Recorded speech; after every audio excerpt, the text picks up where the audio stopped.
तो बच्चों अभी हम लोग मैकेनिकल ट्रेड को शुरू कर रहे हैं। जैसा कि आप लोग को पता है कि आपका 25 दिसंबर को जीडीसी वाले बच्चों का एग्जाम है, एएलपी टेक्नीशियन वाले बच्चों का एग्जाम है। तो जो भी लोग फिटर, टर्नर और मशीनिस्ट, ध्यान रखिएगा, फिटर, टर्नर और मशीनिस्ट इन 3 ट्रेडों से है, तो इनके लिए ये क्लास बड़ी इंपॉर्टेंट होने वाली है, क्योंकि इसमें मैं आपको 10 सेट देने वाला हूं, ठीक है। और ये जो 10 सेट होने बच्चा, वो 10 सेट में आपको 75 क्वेश्चन की क्लास होगी। तो जो मोस्ट एक्सपेक्टेड सेट होंगे वो मैं आपको देने वाला हूं। हालांकि इसी सेट में बहुत सारे प्रीवियस ईयर पेपर भी होंगे जो आपके बार बार एग्जामों में पूछे जाते हैं, है ना। शुरुआत करते हैं आज का पहला क्वेश्चन। ये भी बहुत ज्यादा बार पूछा गया है कि वायर गेज का इस्तेमाल बताइए क्या होता है। देखो भाई 75 क्वेश्चन होंगे मैकेनिकल ट्रेड से, और पास होने के लिए आपको सिर्फ और सिर्फ 27 नंबर लाने होते हैं। तो हम कोशिश करेंगे कि हमारे अच्छे नंबर आए। सिर्फ पास होने भर का सोचोगे तो दिक्कत हो सकती है ना। इन्होंने बोला है कि वायर गेज बताइए एक ऐसा डिवाइस होती है, इससे क्या नापते हैं, ठीक है। सुनो ध्यान से। जैसे कि मान लीजिए तुम्हारे पास ये कोई वायर है, ध्यान सुनिएगा सर, ये हमारे पास कोई वायर है। तो वायर गेज क्या करता है बच्चों, इस वायर की ये जो मोटाई है ना, ये मोटाई है, इसको मापता है। कैसे? ये जो होल बने होते हैं, इन होल में हम लोग वायर को डालने के बाद, जैसे कि मान लीजिए हमें इस होल में हमारा वायर फिट हो जा रहा है, तो इस होल में अगर हमारा वायर फिट हो जा रहा है तो इस होल के साइज से हमें पता चल जाएगा कि इसकी मोटाई कितनी है ना। तो वायर गेज की मदद से हम लोग होल की मोटाई, मतलब सॉरी, वायर की मोटाई या वायर का व्यास बताते हैं। ऑप्शन नंबर हमारा किसके साथ जाएगा? सी वाला उत्तर। इनमें से और कुछ भी नहीं हो सकता आंसर, ध्यान रखिएगा। नेक्स्ट आइए अगला, सेकंड नंबर। बच्चों सेकंड नंबर सवाल ये बोला जा रहा है कि सतह की समतल, मतलब कोई भी सतह समतल है और इसके बाद लिखा है स्क्वायरनेस है, मतलब फ्लैटनेस और स्क्वायरनेस, बताइए ये किससे चेक होती है ना। गेजेस, याद रखिएगा, गेजेस की मदद से हम लोग क्या करते हैं, जो हमारे गेज होते हैं ना, उसकी मदद से हम ये पता करते हैं कि हमारा जॉब जो है वो एक्सेप्ट करने लायक है या फिर नहीं, है ना। जबकि जो ट्राई स्क्वायर होता है बच्चा, वो ध्यान रखिएगा किसी भी सतह की फ्लैटनेस को चेक करता है। तो फ्लैटनेस चेक करने के लिए हम लोग ट्राई स्क्वायर का इस्तेमाल करते हैं। जबकि वर्नियर हाइट गेज से तो हाइट मापते हैं। सेंटर पंच, बच्चों सेंटर पंच की मदद से हम मार्क करते हैं, और सेंटर पंच का एंगल बहुत ज्यादा बार पूछा गया है तुम्हारे एग्जामों में। याद रखना सेंटर पंच का जो एंगल होता है वो 90 डिग्री होता है। फिलहाल ऑप्शन नंबर बी, ये आपके सामने ट्राई स्क्वायर है। कई बार आप लोग इसको किस नाम से जानते हो? सर इसको हम लोग कई बार गुनिया भी कहते हैं। क्या बोलते हैं? गुनिया बोलते हैं। ट्राई स्क्वायर, 2 परपेंडिकुलर भुजाएं होती हैं, और इसमें ध्यान रखना एक भुजा हमारी ब्लेड होती है, और मार्केट में जब हम लोग लेने जाते हैं ना, इसका जो साइज होता है, अगर मैं आपसे पूछूं तो इसका जो साइज होता है वो किस आधार पर डिसाइड होता है? तो ट्राई स्क्वायर का जो साइज होता है बच्चों, वो लेंथ ऑफ ब्लेड, ध्यान रखिएगा, लेंथ ऑफ ब्लेड इससे डिसाइड किया जाता है, लेंथ ऑफ ब्लेड से डिसाइड किया जाता है। नेक्स्ट आइए अगला, बताओ बच्चों थर्ड नंबर सवाल ये है कि डायनामो का उद्देश्य क्या है ना। बच्चों याद रखना, जितने भी हमारे इंजन्स वगैरह है, हर जगह डायनामो का इस्तेमाल किया जाता है, और मशीनी कामों में मेनली डायनामो का इस्तेमाल होता है बैटरी को चार्ज करने में। हालांकि इसका एक उत्तर और सही हो सकता है कि यांत्रिक ऊर्जा को विद्युत ऊर्जा बनाना, ये भी डायनामो का काम है। याद रखना, अगर मैं आपसे पूछूं कि डायनामो का वर्क क्या है, तो कह देना डायनामो का वर्क होता है बच्चों यांत्रिक ऊर्जा को, मैकेनिकल एनर्जी को electrical energy banana. Okay, but इसकी वजह से वो क्या करता है, बैटरी को लगातार चार्ज करता है। इसीलिए ये क्वेश्चन प्रीवियस ईयर पेपर है, और प्रीवियस ईयर में इसका जो सोल्यूशन, इसका जो सही आंसर दिया गया था वो कंटिन्यूअसली रिचार्ज द बैटरी, है ना। यानी बैटरी को लगातार रिचार्ज करने के लिए हम लोग डायनामो का इस्तेमाल करते हैं। ये उत्तर दिया गया था ऑप्शन नंबर डी। नेक्स्ट आइए अगला, भट्टी में उच्च तापमान को मापने के लिए हम किसका इस्तेमाल करते हैं, है ना। तो याद रखना, जब भी कभी हमें हाई टेम्परेचर को मेजर करना होता है बच्चों, तो हम लोग रेडिएशन पायरोमीटर का इस्तेमाल करते हैं। ये जो डायग्राम आपको दिखाई दिया है ना, ये डायग्राम दोस्त क्या है सर? ये डायग्राम है रेडिएशन पायरोमीटर, रेडिएशन पायरोमीटर। और याद रखना, ये हमारा रेडिएशन जो पायरोमीटर होता है सर, इसमें एक उत्तल लेंस का इस्तेमाल करते हैं सर, इसमें एक कॉन्वेक्स लेंस का इस्तेमाल करते हैं, ध्यान रखिएगा। और कॉन्वेक्स लेंस का इस्तेमाल करने के बाद हम सारे के सारे रेडिएशन को एक बिंदु पर गिराते हैं, और उसी बिंदु से हम बता लेते हैं कि भैया इस हॉट बॉडी का टेम्परेचर कितना है। तो जितने भी हमारे हाई टेम्परेचर होते हैं, जैसे कि 5000 केल्विन, 6000 केल्विन, ये सब हमारे मापे जाते हैं पायरोमीटर की मदद से। यानी जाएगा इस सवाल का सही आंसर ऑप्शन नंबर डी। बाकी बैरोमीटर की मदद से क्या नापते हैं सर? इससे मापा जाता है वायु दाब, या वायुमंडलीय दाब भी कह सकते हैं, है ना। थर्मोमीटर की मदद से क्या नापते हैं, तापमान मापते हैं। लेकिन जब भी कभी उच्च तापमान की बात आएगी तो हमेशा हम लोग पैरोमीटर का इस्तेमाल करते हैं। नेक्स्ट आइए 5वां नंबर। बच्चों 5वां नंबर सवाल बोला जा रहा है कि एक क्षेत्र को फिनिश करने और बड़े करने के लिए बताइए हम लोग इनमें से कौन सा उपकरण इस्तेमाल करते हैं। बड़ा सही सवाल है। मान लो कोई होल है और उस होल को हमें बड़ा करना है तो हम कौन सा इस्तेमाल करें। देखो ड्रिल, जब भी कभी मैं ड्रिल की बात करता हूं तो ड्रिल का मतलब होता है नया होल बनाना, है ना। तो नया होल बनाना जो होता है सर वो ड्रिल होता है, to produce a new hole. Die की मदद से हम लोग आकार देते हैं। जैसे कि मान लो हमें किसी तरह का शेप देना है, आकार देना है, वो एक तरह की डाई होती है। आज देखिए मिठाई वाली दुकानों में जाइए तो वो अलग अलग तरह की डाई रखे होते हैं, है ना। मिठाई वाली दुकान में जाइए तो वो अलग अलग तरह की डाई रखे होते हैं। डाई की मदद से क्या होता है कि अलग अलग तरह का आकार दिया जा सकता है, अलग अलग तरह का साइज दिया जा सकता है। टैप, बच्चों टैप की सहायता से हम लोग इंटरनल थ्रेड करते हैं। जबकि जो रीमर होता है ना, रीमर, इसका सही आंसर रीमर जाएगा। रीमर का काम ही है कि जो पहले से होल बन चुका है उसको फिनिश करना, ठीक है। तो होल की फिनिशिंग करना ये मेन काम होता है रीमर का। लेकिन होल को लार्ज करना ये बोरिंग का काम होता है, ठीक है। तो हमेशा कई बार ऐसा भी क्वेश्चन आता है कि आपका ड्रिलिंग, बोरिंग और रीमिंग, इनके करने का सीक्वेंस क्या है। तो ध्यान रखिएगा, सबसे पहले हमें जो करना होता है बच्चों वो ड्रिलिंग करना होता है। ड्रिलिंग यानी नया होल बना लीजिए। फिर आपको बोरिंग करना होता है, मतलब उस होल को बड़ा कर लीजिए। फिर रीमिंग करना होता है। रीमिंग का मतलब हो गया कि उस होल को फिनिश कीजिए। तो ये क्रम है आपके होल प्रोडक्शन के लिए। Option number D. नेक्स्ट आइए, बताइए अगला सवाल आपके सामने स्क्रीन पर, पढ़िए जल्दी से और बताइए उत्तर क्या होगा। बच्चों नेक्स्ट सवाल आपके सामने है, मिलने वाले भागों के बीच में अवकाश गैप कैसे मापा जाता है ना। जैसे कि मान लीजिए मैंने आपके सामने जो है ये दो पार्ट दिखाए, ओके। जब ये दो पार्ट रखे हुए थे तो इनके बीच में इतना गैप था। अब ये गैप देख पा रहे हैं, ये गैप। तो प्रश्न ये है कि ये गैप हम मापेंगे कैसे, है ना। तो दो मिलने वाले पार्ट के बीच का जो गैप होता है बच्चा, वो किससे मापा जाता है सर, वो मापा जाता है फीलर गेज से। क्या नापते हैं, फीलर गेज। फीलर गेज कुछ नहीं होता सर, ये छोटी छोटी पत्तियां होती है और हर एक पत्ती के अंदर उसकी मोटाई लिखी होती है कि वो किस मोटाई की है। अब आपने जितनी पत्तियां इसके अंदर फिट बैठ जा रही है, आप बैठा लो और फिट बैठ जाने के बाद आपको पता चल जाएगा कि वो पत्ती की मोटाई कितनी है और अब बता दो इनके बीच का गैप कितना है। तो मिलने वाले पार्टों के बीच में गैप निकालने के लिए हम लोग फीलर गेज का इस्तेमाल करते हैं। Option number 87, okay. अब अगला प्रश्न आता है कि गो गेज क्या है। बच्चों go gauge, no go gauge, ये एक तरह के लिमिट गेज होते हैं, है ना। मतलब इनकी यूज से हम ये पता कर सकते हैं गो गेज और नो गो गेज की मदद से कि जॉब हमारा एक्सेप्ट होगा कि रिजेक्ट होगा, ठीक है। चलो आ जाइए नेक्स्ट, ये लीजिए 7वां नंबर सवाल, फटाफट जल्दी से पढ़ेंगे, बताइए उत्तर। 7वां नंबर सवाल बोला जा रहा है कि स्लिप गेज के अनुप्रस्थ काट का क्षेत्रफल क्या है ना। आपने स्लिप गेज का नाम सुना है बच्चों, याद रखना स्लिप गेज जो है ना, अलग अलग मोटाई की ढेर सारी पट्टियां होती हैं। सर स्लिप गेज अलग अलग मोटाई की ढेर सारी पट्टियां होती, मोटाई अलग अलग होती है इनकी, है ना। लेकिन जो एरिया होता है ना इनका, वो एरिया होता है 32×9 mm, ठीक है। चाहे 32 mm इंटू 9 mm कह दीजिए। तो स्लिप गेज का मोटाई तो अलग अलग होती है, लेकिन इनके जो क्रॉस सेक्शन एरिया होता है सर वो 32×9 mm का होता है। सर स्लिप गेज को एक नाम से और जानते हैं, आपको पता है इसका अदर नाम क्या है सर, इसको हम लोग जोहानसन गेज भी कहते हैं, है ना। तो स्लिप गेज का जो दूसरा नाम है वो है जोहानसन गेज। और याद रखिएगा इसका मेन यूज कहां पर होता है, तो स्लिप गेज का मेन इस्तेमाल होता है साइन बार के साथ, बहुत इंपॉर्टेंट है, कई बार क्वेश्चन आए रवि।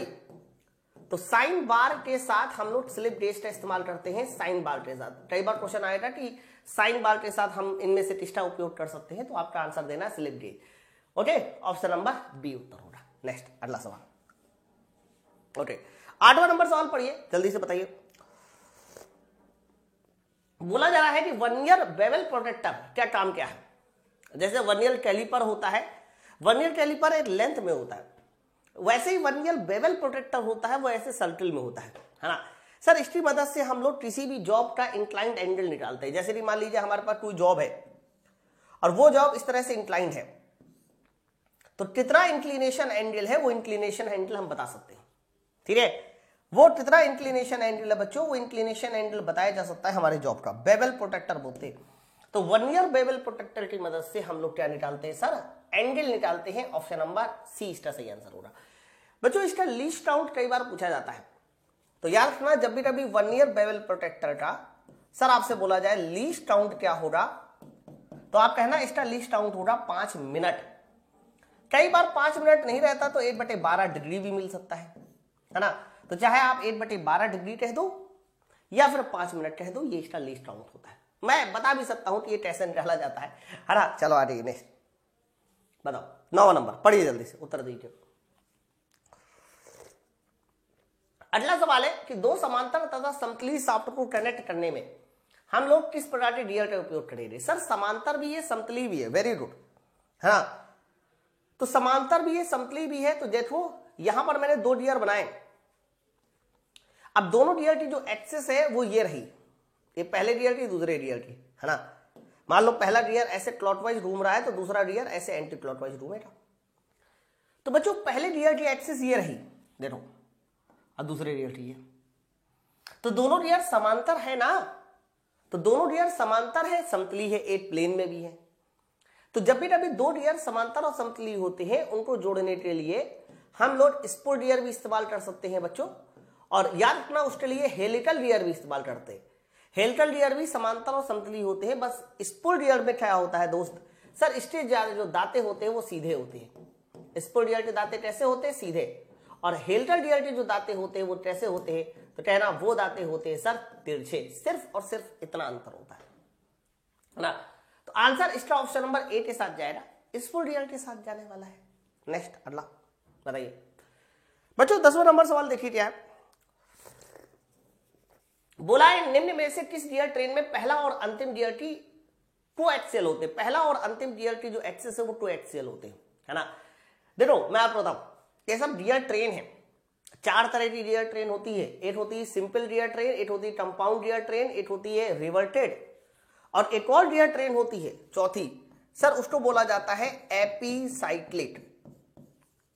एपीसाइक्लिक गियर ट्रेन है ना। 4 तरह की गियर ट्रेन होती है।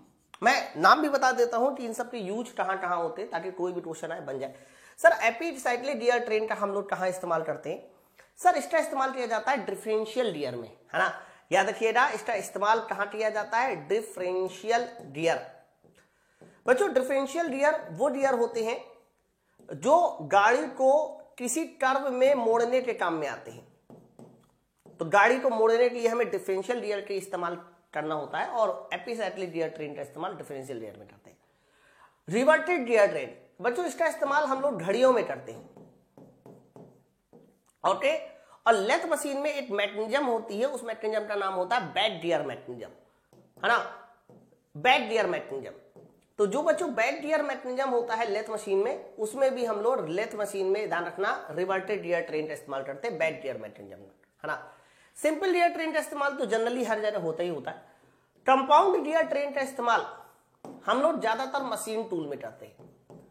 जितने भी हमारे मशीन टूल होते हैं उन मशीन टूल में हम लोग कंपाउंड गियर ट्रेन का इस्तेमाल करते हैं। और याद रखिएगा कि लेथ मशीन में भी होता है, लेथ मशीन में भी हम लोग कंपाउंड गियर ट्रेन का इस्तेमाल करते हैं। और वो भी कहां पर यूज होता है, तो एक और मैकेनिज्म आपको पढ़ाई जाती है टम्बलर गियर मैकेनिज्म है ना। तो टम्बलर गियर जो मैकेनिज्म होती है, टम्बलर गियर मैकेनिज्म, तो कहना टम्बलर गियर मैकेनिज्म में हम लोग कंपाउंड गियर ट्रेन का इस्तेमाल करते हैं, जबकि बैक गियर मैकेनिज्म में हम लोग रिवर्टेड गियर ट्रेन का इस्तेमाल करते हैं। फिलहाल तो अब इन्होंने आंसर क्या बोला, अच्छा पहला गियर और लास्ट गियर की एक्सिस एक साथ हो, कोएक्सियल हो। तो बच्चों ध्यान रखना जब पहला और लास्ट गियर की एक्सिस कोएक्सियल हो जाती है तो ऐसी गियर ट्रेन को ही हम बोलते हैं रिवर्टेड गियर ट्रेन। अब देखो रिवर्टेड गियर ट्रेन में होता क्या है, ध्यान से सुनो, क्या देख सकते देखो, जैसे कि पहला गियर ये, दूसरा गियर ये है ना। फिर स्टी शाफ्ट को दूसरे गियर के साथ जोड़ा जाएगा, और सबसे लास्ट वाला ये गियर, तो स्टी शाफ्ट एक्सिस ये और स्टी शाफ्ट एक्सिस ये, तो तो दोनों टी शाफ्ट एक्सिस कोएक्सियल हो जाती है, यानी पहले और अंतिम गियर की शाफ्ट एक्सिस जब कोएक्सियल हो जाए तो ऐसे गियर ट्रेन को हम रिवर्टेड गियर ट्रेन बोलते हैं, है ना। चलो आ जाइए नेक्स्ट 11वां नंबर, ये आसान सवाल है, पढ़िए जल्दी से बताइए। तो 11वां नंबर सवाल बोला जा रहा है कि जिंक कोटेड आयरन क्या कहलाता है, मतलब किसी आयरन में अगर जिंक की परत चढ़ा दी जाए तो बताइए उसे क्या बोलोगे, है ना। तो याद रखना जब भी कभी आयरन के ऊपर हम लोग जिंक की परत चढ़ा देते हैं तो उस क्रिया को बोला जाता है गैल्वेनाइजेशन, गैल्वेनीकरण। तो आयरन में जिंक की परत चढ़ाना गैल्वेनीकरण कहलाता है। और गैल्वेनीकरण क्यों करते हैं, तो कहना गैल्वेनीकरण सर इसलिए किया जाता है ताकि उसमें जंग ना लगे, जंग ना लगे।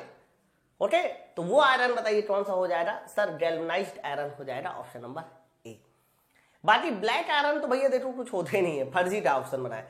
कास्ट आयरन जरूर होता है क्योंकि कास्ट आयरन ढलवा लोहा है, इसका इस्तेमाल भी बड़ा खतरनाक है। स्टेनलेस स्टील भी होता है। चलो फिलहाल तो answer option number A. Next आइए, पूरे 75 क्वेश्चन है दोस्त, ध्यान रखिएगा। अगला देखिए आप बच्चों, अगला नंबर सवाल बोला जा रहा है कि सीट के दो टुकड़े करने या अधिक कतरने को क्या बोला जाता है। बहुत बढ़िया सवाल। जैसे कि इन्होंने बोला है कि cutting the sheet into 2 piece और मोर, मतलब सीट को 2 या 2 से अधिक टुकड़ों में जो काटना होता है उसको क्या बोलते हैं। अब आप खुद मुझे बताओ। जैसे कि मान लो तुम्हारे पास कोई सीट है, आप इस सीट को 2 टुकड़ों में या 2 से अधिक टुकड़ों में काट दो। आप इस सीट को 2 टुकड़ों में या 2 से अधिक टुकड़ों में काट दो ऐसे, तो ये प्रोसेस क्या कहलाता है सर? इस प्रोसेस को हम लोग बोलते हैं पार्टिंग। क्या बोला जाता है? पार्टिंग, है ना। ग्रूविंग अलग चीज है। ग्रूविंग का मतलब होता है काटना नहीं। जैसे कि मान लो अगर ग्रूविंग की बात करता तो ग्रूविंग में ये कुछ होता है,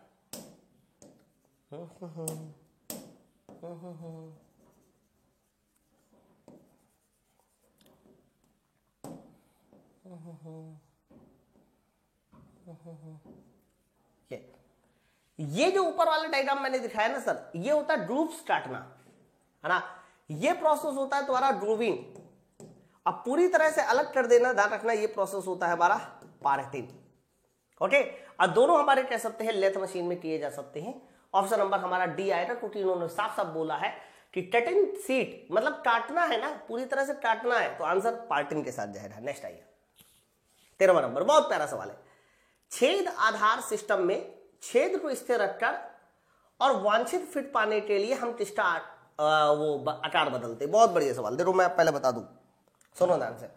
2 तरह के सिस्टम होते हैं। एक होता है होल बेसिस सिस्टम, एक होता है होल बेसिस, बेसिक नहीं होता, बेसिस, होल बेसिस सिस्टम। अब सुनो होल बेसिस सिस्टम क्या होता है सर? होल बेसिस सिस्टम में क्या होता है मेरे दोस्त, हम लोग होल का टॉलरेंस फिक्स करते हैं। जैसे कि मान लो ये होल का टॉलरेंस जोन हो गया, ये किसका टॉलरेंस जोन हो गया सर? ये होल का हो गया। हमने होल का साइज फिक्स कर लिया, लेकिन अलग अलग तरह की फिट पाने के लिए हम शाफ्ट के साइज को बदलते हैं। ये शाफ्ट हो रही, ये शाफ्ट हो सकती है, ये शाफ्ट हो सकती है। तो बच्चों होल का साइज फिक्स कर लेते हैं और शाफ्ट के साइज को बदलते हैं। ये देखो, तो जब भी कभी होल का साइज फिक्स कर लिया जाए, शाफ्ट का साइज बदला जाए, जिससे कि अलग अलग तरह की फिट मिल सके। फिट 3 तरह की होती है ना। अगर शाफ्ट छोटा है तो ट्रांजिशन, शाफ्ट बड़ा है तो क्लियरेंस। समझ रहे हैं बात को? तो अलग अलग तरह की फिट पाने के लिए होल को फिक्स करके शाफ्ट को जब बदला जाता है तो ऐसे सिस्टम को बोला जाता है होल बेसिस सिस्टम। अब ध्यान से सुनो, छेद आधार प्रणाली में छेद के आकार को स्थिर रखकर वांछित फिट पाने के लिए किसका आकार भिन्न होता है? तो कह देना शाफ्ट का आकार भिन्न होता है, ऑप्शन नंबर ए। अगर ये उल्टा होता, शाफ्ट बेसिस सिस्टम होता, तो शाफ्ट का आकार फिक्स किया जाता और होल को बदला जाता। ध्यान रखिएगा। लेकिन देखो जब होल बेसिस सिस्टम होता है तो उसका जो लोअर डेविएशन होता है मेरे भाई वो 0 होता है। ये एक छोटा सा डिफरेंस है। होल बेसिस सिस्टम में लोअर डेविएशन 0 है, लेकिन अगर यही सिस्टम हमारा कौन सा होता सर? अगर यही सिस्टम होता शाफ्ट बेसिस सिस्टम। ध्यान से सुनिएगा जो मैं बता रहा हूं। अगर ये होता शाफ्ट बेसिस सिस्टम, तो बच्चों शाफ्ट बेसिस सिस्टम में हमें शाफ्ट के आकार को फिक्स करना होता है। किसके? शाफ्ट के, है ना। तो शाफ्ट के आकार को फिक्स करते समय शाफ्ट का आकार फिक्स किया जाता है ऐसे, और होल के आकार को बदला जाता है। तो देखो होल कभी इस आकार का होगा, होल कभी इस आकार का होगा, होल कभी ये आकार का होगा। तो जब शाफ्ट को फिक्स करके होल के आकार को बदला जाता है सर, तो ऐसे सिस्टम को बोलते हैं सर शाफ्ट बेसिस सिस्टम। लेकिन ध्यान रखना, शाफ्ट बेसिस सिस्टम में अपर डेविएशन 0 होता है, लोअर डेविएशन बोला जा रहा है, लोअर लिमिट नहीं बोला जा रहा, लोअर डेविएशन। और शाफ्ट बेसिस सिस्टम में अपर डेविएशन 0 होता है। बस एक छोटा सा डिफरेंस है, याद रखिए, कभी काम आ सकता है। फिलहाल ऑप्शन नंबर ए सही आंसर है। नेक्स्ट आइए, बताओ 40 नंबर सवाल है, इनमें से कौन से चट द्वारा पकड़े जाने पे जॉब स्वतः अलाइन हो जाता है। आप मुझे बताओ इनमें से वो कौन से चट है जो जॉब को पकड़ते समय स्वतः अलाइन हो जाता है, स्वतः सेल्फ। तो याद रखना, ये जो हमारा थ्रीजा चट होता है, जो हमारा थ्रीजा चट होता है, ध्यान रखिएगा, हमारा जो थ्रीजा चट होता है उसमें जब आप यहां पर हैंडल डालकर उसको घुमाते हो ना ऐसे, है ना, तो ये तीनों जबड़े एक साथ खुलते हैं, एक साथ बंद होते हैं। ओके सर, तीनों जबड़े एक साथ खुलते हैं, एक साथ बंद होते हैं, इसीलिए बोला जाता है कि ये जो हमारा चट है ये ऑटोमेटिक सेट हो जाता है, सेल्फ अलाइन हो जाता है। ठीक है, इसे बोलते हैं सेल्फ सेंटरिंग चट, इसीलिए इसका एक और नाम भी होता है थ्रीजा चट का। सर थ्रीजा चट को हम लोग एक और नाम से भी जाना जाता है सर, इसे बोला जाता है सेल्फ सेंटरिंग चट। सेल्फ सेंटरिंग चट क्यों बोलते हैं हम लोग सेल्फ सेंटरिंग चट? इसलिए बोला जाता है क्योंकि ये अपने आप खुलता है, अपने आप बंद हो जाता है, तीनों जबड़े एक साथ, है ना। तो ऑप्शन नंबर सी जाएगा। और लेकिन एक खास बात मैं बताऊं, इस चट की मदद से हम लोग केवल और केवल सर्कुलर जॉब ही पकड़ सकते हैं। अगर आपने ये सोचा कि इसकी मदद से कोई दूसरे प्रकार का जॉब पकड़ ले, नहीं पॉसिबल है। चलो आ रही 15वां नंबर। बच्चों 15वां नंबर सवाल बोला जा रहा है कि किसी थ्रेड का पिच ज्ञात कैसे करते हैं। देखो जैसे कि मान लो आप कोई चूड़ी बनाते हो, मान लो आपने लेथ मशीन में कोई चूड़ी बनाई, ये हमारी लेथ मशीन में कोई आपने ऐसे चूड़ी बनाई। तो बच्चों चूड़ी बनाते समय दो लगातार चूड़ियों के बीच का जो गैप होता है सर, उस गैप को हम लोग पिच कहते हैं। उस गैप को बताइए किस नाम से जाना जाता है? पिच के नाम से जाना जाता है। ठीक है, तो ये पिच कैसे निकालते हैं? तो बच्चों उसके लिए थ्रेड पिच डेज होते हैं। थ्रेड पिच डेज में क्या होता है, ऐसे बहुत सारी पत्तियां होती हैं और इन पत्तियों में अलग अलग तरह की थ्रेड बनी होती है, ऐसे देखो, हाँ। और जब हम लोग इसके ऊपर मिलाते हैं तो हमें पता चल जाता है कि कितने पिच की थ्रेड आपने बनाई है, तो इसे बोला जाता है थ्रेड पिच डेज। अब थ्रेड पिच डेज नहीं लिखा तो कोई बात नहीं, स्क्रू पिच डेज लिखा, है ना। इसकी मदद से हम लोग किसी भी थ्रेड की पिच बता सकते हैं। जरूर मैंने फिर बता दूं, फीलर गेज की मदद से मिलने वाले पार्ट के बीच का गैप निकाला जाता है। रेडियस गेज, ध्यान सुनिएगा सर, रेडियस गेज की मदद से हम लोग रेडियस निकालते हैं। अब वो चाहे इनर रेडियस हो चाहे आउटर रेडियस हो, हम बता देंगे उसकी रेडियस कितनी है ना। अब प्लग गेज जो होता है ना सर, वो ध्यान रखना एक तरह का लिमिट गेज है, प्लग गेज। चलो अरे 16 नंबर सवाल बोला जा रहा है कि लेथ मशीन पे घूमते हुए वर्क पीस की पराधी सतह पर किसी बिंदु पर 1 मिनट में चली रही दूरी। बहुत बढ़िया सवाल। जैसे कि मान लीजिए हमारे पास ये कोई जॉब है ना, और ये रही जॉब की एक्सेस, ओके, और ये जॉब हमारा ऐसे घूम रहा है। तो बच्चों कोई भी एक बिंदु जो है, वो एक बिंदु जो है ऐसे ऐसे घूम रहा होगा, है ना। तो जॉब की सतह पर कोई एक बिंदु, उसके द्वारा 1 सेकेंड या 1 मिनट में चली गई पराधी दूरी, 1 मिनट में चली गई पराधी दूरी, सर इसे क्या बोलते हैं? सर इसे बोलते हैं कटिंग स्पीड, है ना।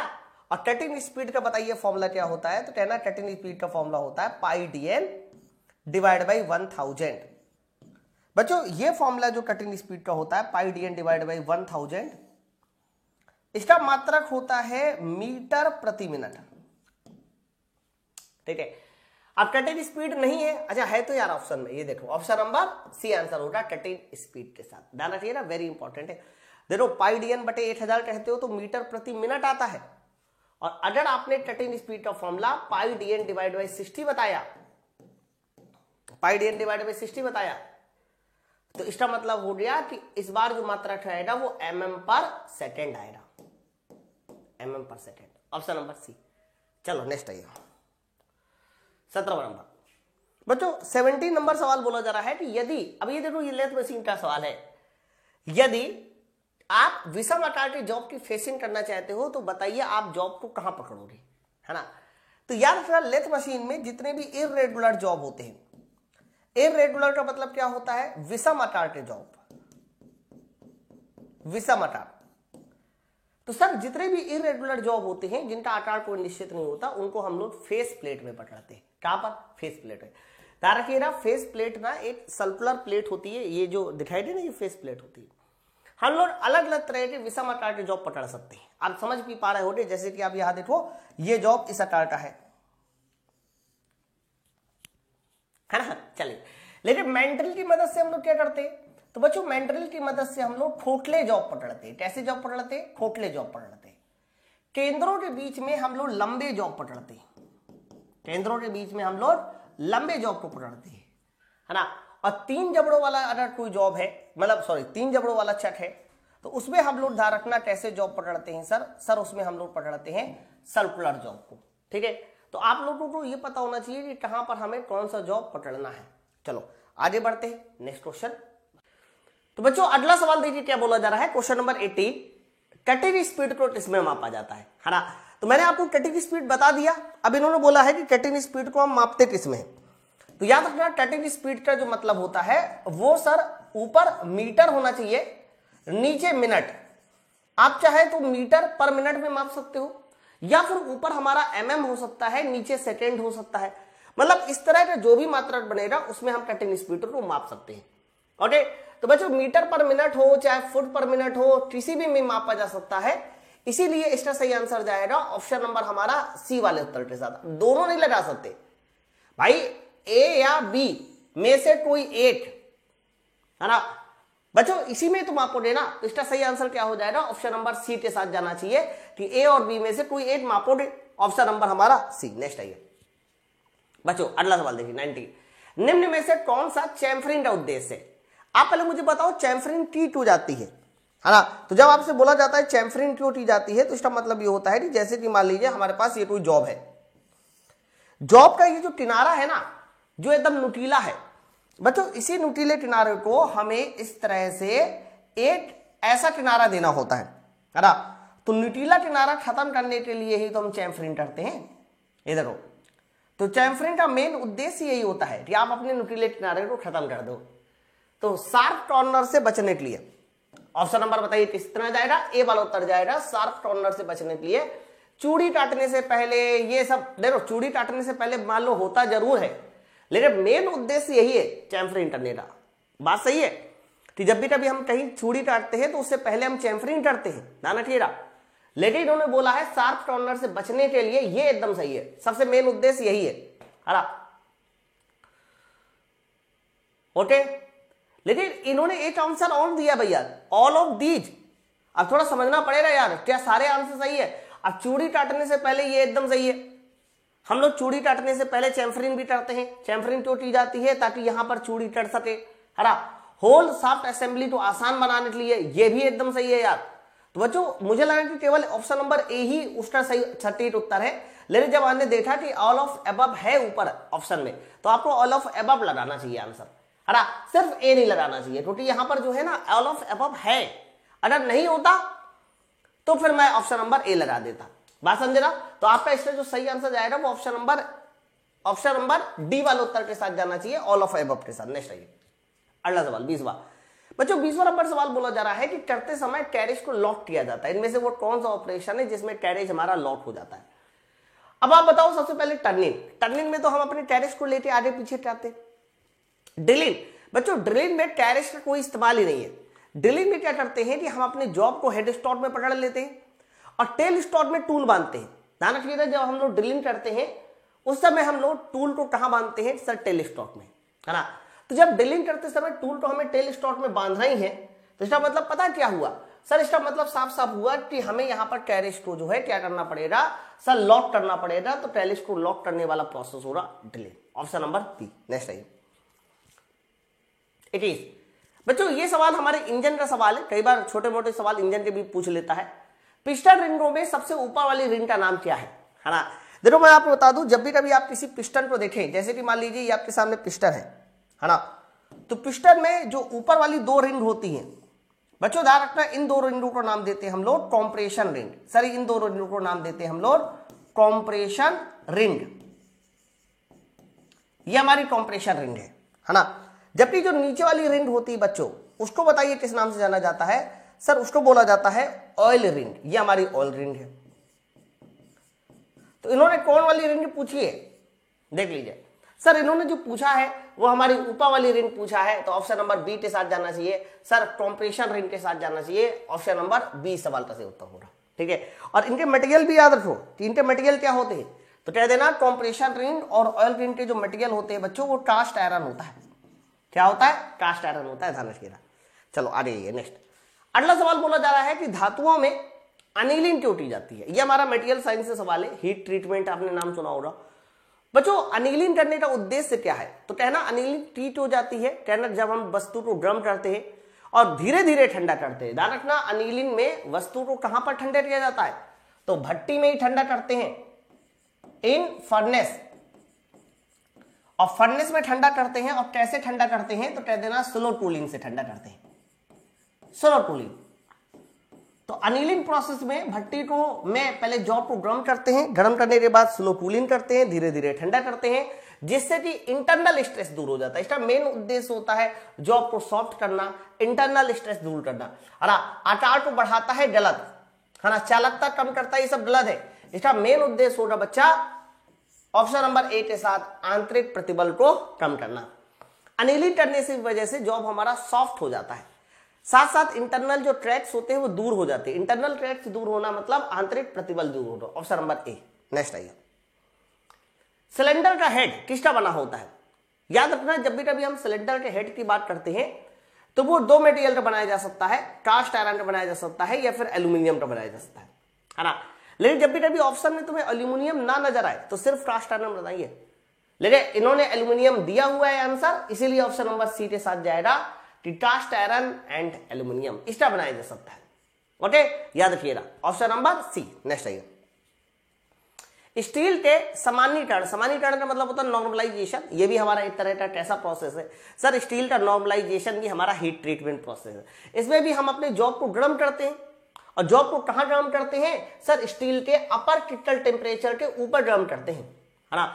याद रखना, स्टील का लोअर क्रिटिकल टेम्परेचर तो फिक्स होता है, और लोअर क्रिटिकल टेम्परेचर कितना होता है, 723 होता है। अरे आपसे कोई पूछे कि लोअर क्रिटिकल टेम्परेचर कितना होता है, 723। लेकिन जो अपर क्रिटिकल टेम्परेचर होता है ना मेरे दोस्त स्टील का, वो फिक्स नहीं होता। अपर क्रिटिकल टेम्परेचर जो है वो परसेंटेज ऑफ कार्बन पे निर्भर करता है, परसेंटेज ऑफ कार्बन पर निर्भर करता है, ध्यान रखिएगा। अब आप लोग जब आयरन कार्बन इक्विलिब्रियम डायग्राम पढ़ोगे, एप्लीकेशन पे है वीडियो, तो उसमें आपको मैंने सब कुछ बताया है कि आयरन कार्बन इक्विलिब्रियम डायग्राम से हमें कैसे पता चलता है कि हमारे पास नॉर्मलाइजेशन कैसी होती है, अनिलिंग कैसे होती है। तो नॉर्मलाइजेशन में हम अपना जो जॉब होता है उसे यूसीटी के ऊपर गर्म करते हैं। देखो आप लोगों को हर एक बात को आयरन कार्बन इक्विलिब्रियम डायग्राम से समझना होगा। यहां पर मैंने परसेंटेज, यहां पर लिया जाता है टेम्परेचर वाई एक्सेस में, और याद रखना एक्स एक्सेस में लिया जाता है परसेंटेज ऑफ कार्बन। बच्चों जब आप आयरन कार्बन इक्विलिब्रियम डायग्राम बनाते हो तो कुछ ऐसे आता है, ऐसे ऐसे, है ना, ऐसे आता है।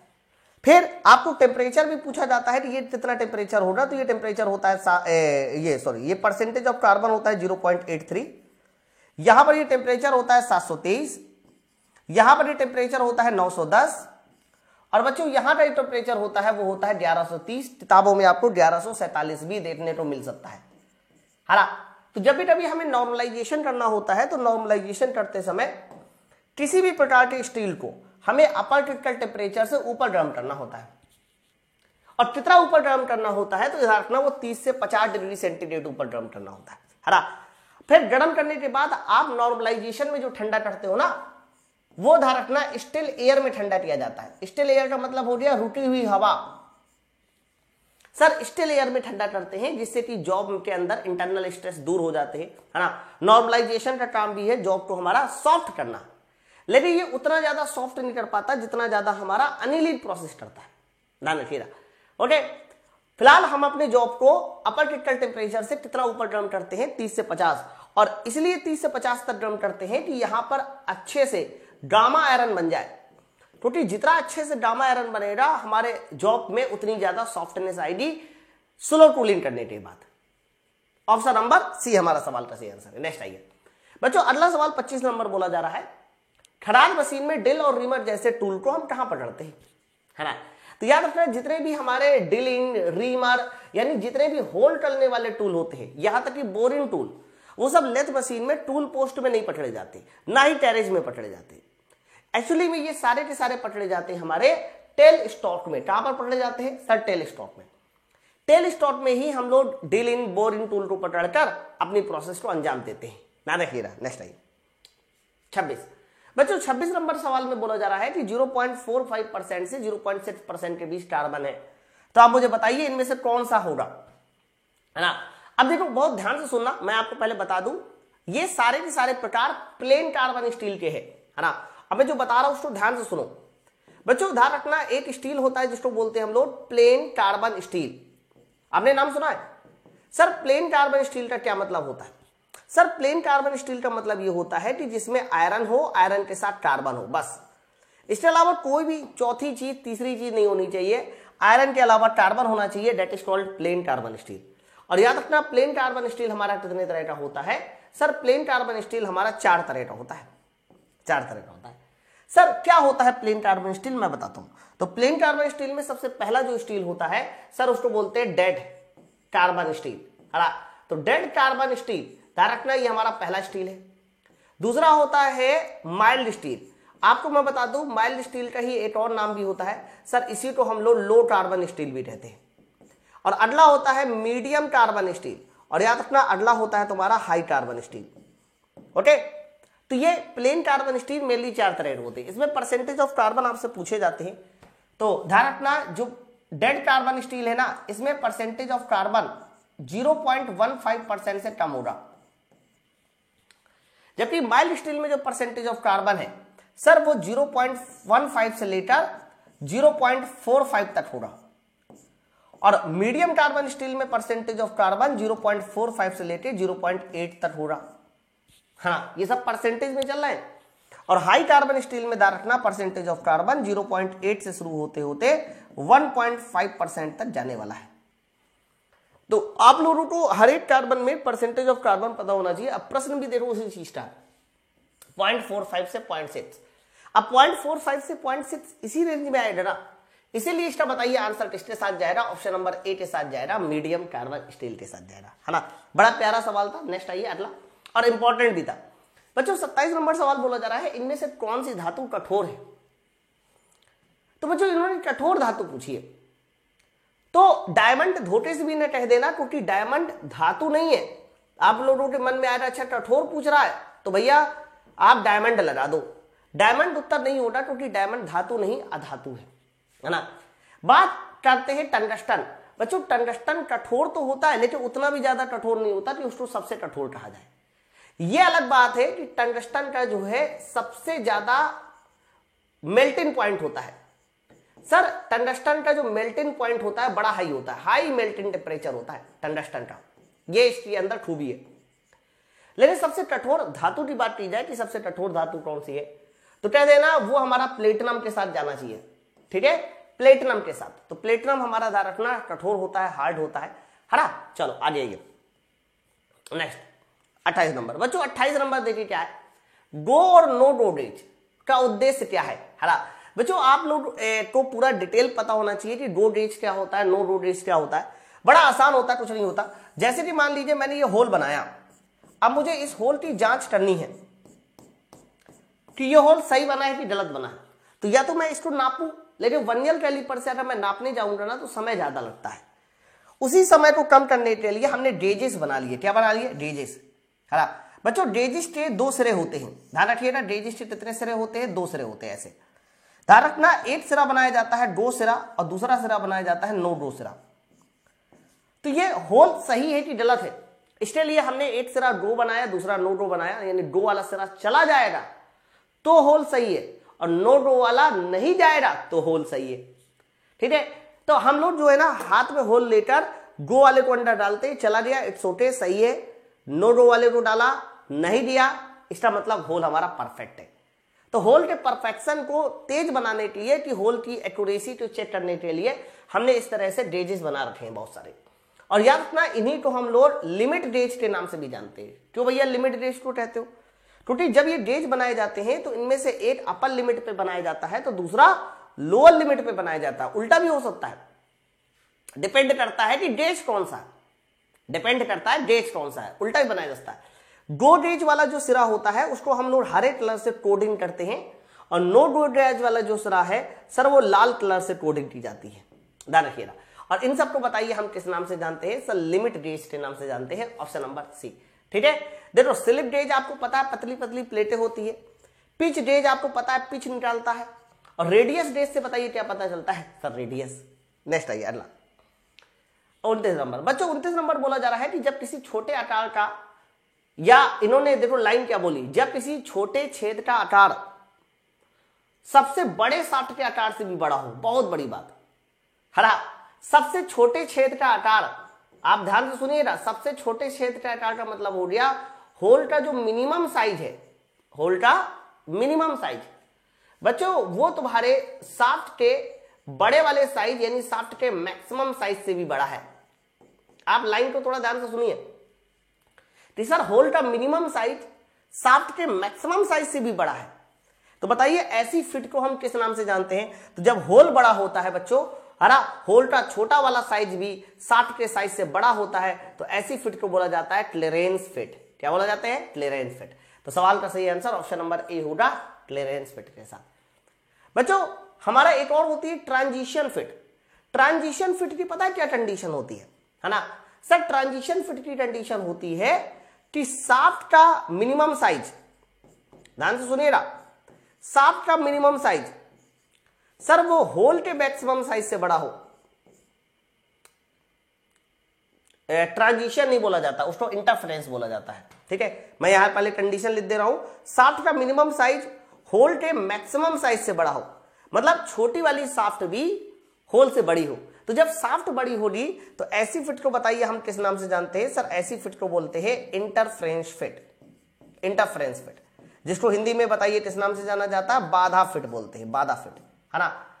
और तो इसका ये कंडीशन है क्लीयरेंस फिट की, जो सवाल में बोली रही थी। ऑप्शन नंबर ए सवाल का सही आंसर है। ट्रांजिशन फिट भी एक तरह की फिट होती है जिसमें कुछ होल बड़े होते हैं शाफ्ट से, तो कुछ शाफ्ट बड़ी होती है होल से, यानी जब दोनों चीजें मिलती है तब ऐसी फिट को बोला जाता है ट्रांजिशन फिट। ध्यान रखिएगा। नेक्स्ट आइए 30 नंबर। बच्चों 30 नंबर सवाल ये बोला जा रहा है कि किसी थ्रेड का शिखर और जड़ को जोड़ने वाली सतह क्या कहलाती है? देखो जैसे कि मैंने आपके सामने इस तरह से एक थ्रेड बनाई, मतलब मैंने आपके सामने ऐसे चूड़ी बनाई, सर एक चूड़ी बनी है ना। अब मैं आपको दो चार चीजें बताता हूं, आप उस बात को समझो। देखो जब भी कभी हम चूड़ी का ऊपरी वाला सिरा की बात करते हैं कि चूड़ी का ऊपरी वाला सिरा क्या है, तो याद रखना इस ऊपरी वाले सिरे को हम बोलते हैं क्रीस्ट, ये हमारा क्रीस्ट है। निचला वाला जो सिरा होता है उसको हम बोलते हैं रूट, ये हमारा रूट है ना। ऊपर वाला सिरा क्रीस्ट होता है, नीचे वाला सिरा रूट होता है, और क्रीस्ट और रूट को जोड़ने वाली जो सतह होती है बच्चों, उस सतह का नाम होता है फ्लैंट। क्या नाम होता है? फ्लैंट। ठीक है, इसके साथ साथ ध्यान रखना दो लगातार क्रीस्ट के बीच की दूरी या दो लगातार रूट के बीच की दूरी को हम लोग बताइए किस नाम से जानते हैं? सर पिच के नाम से जाना जाता है। अब इन्होंने क्या बोला? इन्होंने बोला है कि थ्रेड की शिखर और रूट को जोड़ने वाली सतह क्या कहलाती है? तो कह देना ये हमारा ऑप्शन नंबर डी फ्लैंट कहलाएगा, फ्लैंट। ठीक है, फिर इसके बाद थ्रेड की गहराई ये कहलाती है थ्रेड की गहराई इतनी, और एक और थ्रेड एंगल। थ्रेड एंगल कुछ ऐसे बनता है, इंक्लूडेड एंगल बोलते हैं इसको, ये थ्रेड एंगल होता है। तो मतलब ये जो टर्म मैंने बताया ना, ये सारे टर्म होते हैं, लेकिन डेफिनेशन के अनुसार जो उन्होंने बोला था कि शिखर और जड़ को मिलाने वाली सतह क्या कहलाती है, तो ऑप्शन दोबारा फ्लैंट के साथ जाएगा, फ्लैंट सही आंसर होगा। लेकिन सारा कुछ आपको पता होना चाहिए। नेक्स्ट आइए 31 देखिए, बोला जा रहा है कि खाली जगह सख्त करने की प्रक्रिया है जिसमें बाहरी परत को कार्बन की मात्रा बढ़ाई जाती है। बहुत बढ़िया सवाल, मतलब आप उस प्रोसेस का नाम बताइए जिसमें बाहरी परत में कार्बन की मात्रा बढ़ाई जाती है। जैसे कि मान लीजिए मेरे पास ये कोई वर्क पीस है और मैं ये चाहता हूं कि इस वर्क पीस के बाहरी परत में कार्बन की मात्रा बढ़ जाए, तो मैं बाहर से कार्बन का पेनिट्रेशन दूंगा, है ना, बाहर से कार्बन का पेनिट्रेशन दूंगा, जबरदस्ती कार्बन अंदर डालूंगा। बच्चों जबरदस्ती कार्बन अंदर डालने के बहुत सारे तरीके होते हैं। तो जब सतह में स्टील कार्बन आ जाता है तो ये सतह हार्ड हो जाती है, सिर्फ सतह हार्ड हो पाती है मेरे भाई, सिर्फ सतह हार्ड हो पाती है, ध्यान रखिएगा। जबकि अंदर से जॉब कैसा रहता है सर, जॉब अंदर से टफ रहता है ना, लेकिन सतह कैसी हो रही, तो कहना कार्बन आ जाने की वजह से सतह हमारी हार्ड हो रही। तो बच्चों कार्बन का जो पेनिट्रेशन होता है इसी प्रक्रिया का नाम होता है कार्बोराइजिन। कार्बन अंदर देना, डेट इज कॉल्ड कार्बोराइजिन। ठीक है, ऑप्शन नंबर सी। नेक्स्ट आइए 32 नंबर, वेरी इंपॉर्टेंट कीजिए। पिछली बार का पेपर उठाकर देखिए तो ये क्वेश्चन लगभग हर सेट में अलग अलग तरह से पूछा गया है ना। मैं बताता हूं बच्चों, इस तरह के सवाल को वेरी इंपॉर्टेंट करना, फिटर टर्नर मशीनिस्ट में इस तरह के सवाल हर बार आते हैं। प्रश्न ये बोला जा रहा है कि खराद के डेड सेंटर, हरा क्या बताइए आंतरिक कोण क्या है। तो बच्चों पहले आप मैं बता दूं, खराद में जो सेंटर्स लगाए जाते हैं, मैं पूरी डिटेल बताऊं ना, ध्यान सुनो। खराद में जो सेंटर्स लगाए जाते हैं उन सेंटर के बीच का जो एंगल होता है वो 60 डिग्री होता है। सबसे पहले याद कर लो कि खराद में जो सेंटर्स लगाए जाते हैं उनमें ये जो एंगल होता है वो कितना होता है सर, 60 डिग्री का एंगल होता है। सबसे पहले आप इसको याद करेंगे। दूसरा, कई बार क्वेश्चन आता है कि खराद की ये जो सेंटर है, सेंटर की टिप किसकी बनाई जाती है। तो बच्चों सेंटर की जो टिप है ना, टिप, सर इस टिप को हम लोग बनाते हैं कार्बाइड का। क्यों भाई, क्यों बनाते हैं कार्बाइड का? इसलिए कार्बाइड का बनाते हैं ताकि सेंटर की जो टिप है वो घिस ना सके। तो घिसने से बचाने के लिए हम लोग इसकी टिप को कार्बाइड का बनाते हैं। दूसरा, हम लोगों के पास दो तरह के सेंटर होते हैं। एक होता है जो हेड स्टॉक में लगाया जाता है सेंटर, और एक सेंटर होता है जो हमारा लगाया जाता है टेल स्टॉक में। कहां पर? टेल स्टॉक में, है ना। तो याद रखना, हेड स्टॉक में लगाए गए सेंटर को लाइव सेंटर बोला जाता है और हेड टेल स्टॉक में लगाए गए सेंटर को डेड सेंटर बोलते हैं। बात समझो बच्चों, जब हम लोग सेंटर फिट करते हैं ना तो ये पीछे वाला जो हिस्सा है इसको थोड़ा टेपर देना होता है। क्या देना होता है? टेपर। आप गौर से देखिए तो ये हल्का सा टेपर है बच्चों। आपको पता है ये टेपर कौन वाला टेपर होता है? सर ये होता है मोर्स स्टैंडर्ड टेपर। सर ये हमारा होता है मोर्स स्टैंडर्ड टेपर। और कितना टेपर होता है? तो कह देना ये टेपर होता है 1/20 का। तो सेंटर में दिया जाने वाला जो टेपर होगा वो मोर्स स्टैंडर्ड टेपर होगा। कितना टेपर होगा? 1/20 का। मतलब इनमें से कोई भी बात आपके एग्जाम में पूछी जा सकती है ना। तो फिलहाल इसका जो सही आंसर जाएगा वो ऑप्शन नंबर डी के साथ जाने वाला है कि जो सेंटर से लगाते हैं हम लोग उसमें जो एंगल होता है वो सब 60 डिग्री का एंगल होता है। नेक्स्ट है अगला 32-33। निम्नलिखित में से किस प्रक्रिया में कार्बन डाइऑक्साइड गैस का प्रयोग करते हैं, है ना। बच्चों ये सारे नाम देखो आपके सामने लिखे हैं और नाम से ही देखो एकदम क्लियर समझ में आ रहा है। देखो पहले मैं बता दूं, ये है गैस टंगस्टन आर्क वेल्डिंग। ध्यान रखना, गैस टंगस्टन आर्क वेल्डिंग में हम लोग इनर्ट गैस प्रयोग करते हैं। अच्छा, गैस का प्रयोग किया क्यों जाता है, पहले आप इस बात को समझो। देखो जब हम लोग वेल्डिंग करते हैं ना तो वेल्डिंग करते समय धातु पिघलती है, धातु पिघलती है। तो जब बच्चा धातु पिघलती है ना तो उसी धातु को वाष्पीकृत होने से या ऑक्सीकृत होने से हम चारों तरफ गैसों का आवरण लगा देते हैं, है ना। तो ये जो गैसों का आवरण लगाया जाता है ये धातु को ऑक्सीकृत होने से बचाता है। और कई बार धातु का ये जो आवरण है वो इनर्ट गैस का होता है। इनर्ट गैस का होता है टंगस्टन आर्क वेल्डिंग में। और ध्यान रखना, मेटल आर्क वेल्डिंग में गैसों का ये आवरण होता है CO2 का। किसका होता है? CO2 का। तो सही आंसर बताइए किसके साथ जाएगा? CO2 के साथ। मैं फिर से बता दूं, ये आवरण इसलिए लगाया जाता है ताकि धातु को ऑक्सीकृत होने से बचाया जा सके। ठीक है। दूसरी बात बच्चों, CO2 को हम लोग एक और नाम से भी जानते हैं, आप लोग नाम जरूर याद रखिएगा। कई बार ये नाम आता है कि CO2 को हम लोग एक्टिव गैस भी कहते हैं। कौन सी गैस बोलते हैं? सर एक्टिव गैस के नाम से भी जाना जाता है। Option number B. नेक्स्ट आइए, रेती बनाने के लिए किस सामग्री का प्रयोग करते हैं?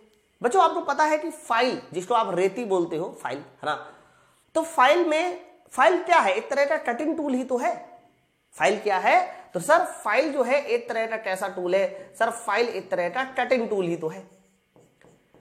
अब जितने भी हैंड कटिंग टूल होते हैं जिनको आप हाथ से चलाते हो, जैसे कि आपका फाइल हो गया है, जैसे कि आपका हेक्सा हो गया, जैसे कि आपका कुल्हाड़ी हो गया, जैसे कि आपका रंदा हो गया, यानी जितने भी हैंड कटिंग टूल होते हैं जिनको आप हाथ से चलाते हो बच्चों, वो ज्यादातर बताइए किससे बनाए जाते हैं? सर वो बनाए जाते हैं हाई कार्बन स्टील के। किससे बनाए जाते हैं? High carbon steel. अब हाई कार्बन स्टील देखिए कौन सा ऑप्शन में है? Option number A. ध्यान रखिएगा, hand cutting tool mainly high carbon steel के बनाए जाते हैं। नेक्स्ट है 35 नंबर, वेरी इंपॉर्टेंट क्वेश्चन दोनों, एक्मे चूड़ी का कितना एंगल होता है? इन्होंने बोला है कि बताइए एक्मे चूड़ी कितने एंगल पर होती है। इससे क्वेश्चन हर बार आता है और इसको ध्यान से समझना चाहिए। देखो एक्मे चूड़ी के बारे में पहले मैं बताऊं सर, ये जो एक्मे चूड़ी है ना, इसका यूज पहले सुनिए, जो सबसे ज्यादा बार पूछा जाएगा। सर एक्मे चूड़ी का यूज किया जाता है लीड स्क्रू में। किसमें किया जाता है? Lead screw. तो लीड स्क्रू में, लेंथ मशीन के लीड स्क्रू में हम लोग एक्मे चूड़ी का इस्तेमाल करते हैं। एक्मे चूड़ी में जो ट्विस्ट होता है और जो रूट होता है वो फ्लैट होता है। कई बार ये भी क्वेश्चन आएगा, अरे ट्विस्ट और रूट बताइए कैसा होता है? फ्लैट होता है। ओके, तो ये फ्लैट है। दूसरा तुमसे क्वेश्चन आएगा कि एक्मे चूड़ी जो है उसमें इंक्लूडेड एंगल कितना होता है? तो बच्चों एक्मे चूड़ी का ये जो इंक्लूडेड एंगल है, ये एंगल, तो ध्यान रखना ये एंगल होता है हमारा 29 डिग्री का। कितना होता है सर? 29 डिग्री का होता है। ऑप्शन नंबर हमारा बी वाला उत्तर होगा। मेरी बात आप समझ पा रहे हैं ना? अरे नेक्स्ट बच्चों, 8 इंच में कितने एमएम होते हैं? मेजरमेंट का सवाल है। 8 इंच में बताइए कितने एमएम होते हैं? तो इन्होंने बोला है कि 8 इंच बताओ कितने एमएम है। ये इंच ही है, इस तरह से ये इंच होता है। बच्चों ध्यान रखना 8 इंच में 2.54 सेंटीमीटर होता है ना। और अगर एमएम की बात करते हैं बच्चों, तो हमें यहां 10 से मल्टीप्लाई करना पड़ेगा, तो 25.4 एमएम होगा। 25.4 एमएम। तो ऑप्शन नंबर बताइए किसके साथ जाएगा? बी वाला उत्तर जाएगा। ठीक है, मतलब इससे कुछ था ही नहीं। और ये सब मेजरमेंट को अच्छे से याद कर लो कि मेजरमेंट में कौन कौन से टर्म है। ये सब मैंने आपको बेसिक साइंस में पढ़ा रखा है अच्छे से, आप उसको जरूर जाके देखिए।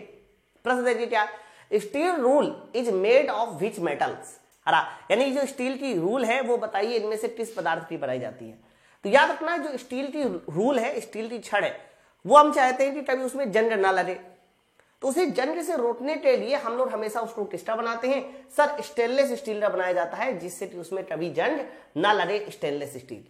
बच्चों स्टेनलेस स्टील के बारे में मैंने पूरा मटेरियल साइंस में पढ़ा रखा है कि इसमें आयरन होता है, इसमें कार्बन होता है, इसमें निकेल होता है, इसमें क्रोमियम होता है।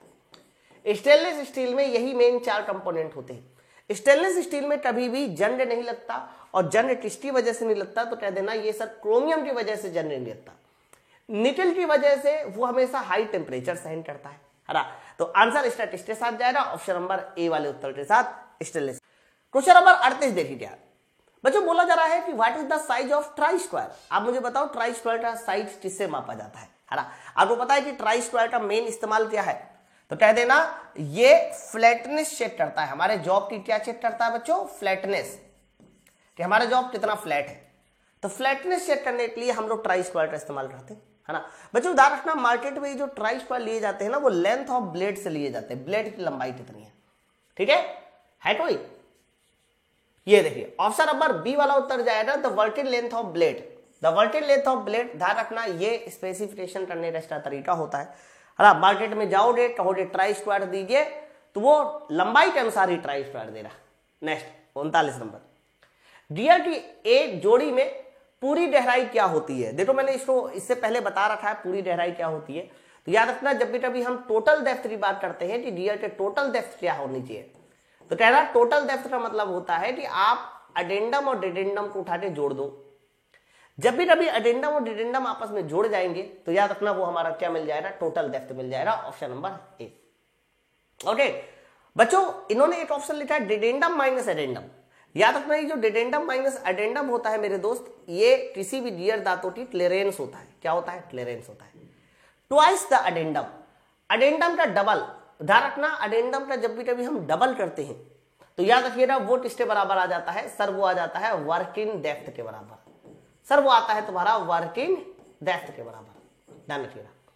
चलो आगे नेक्स्ट 40 नंबर, नाइट्राइडिंग विधि में NH3- को छोड़ा जाता है। बच्चों नाइट्राइडिंग का मतलब सोचते हैं, नाइट्राइडिंग का मतलब होता है कि हम लोग नाइट्रोजन का पेनिट्रेशन करा रहे हैं, है ना। नाइट्राइडिंग का मतलब होता है नाइट्रोजन का पेनिट्रेशन करा रहे हैं। और नाइट्रोजन आती कैसे है कि जब हम अमोनिया गैस को गर्म करते हैं, तो गर्म करने के बाद देखिए ये हमारा नाइट्रोजन और हाइड्रोजन में टूट जाता है। तो बच्चों नाइट्रोजन गैस को लाने का काम अमोनिया का होता है। और ये कितने टेम्परेचर पे होता है?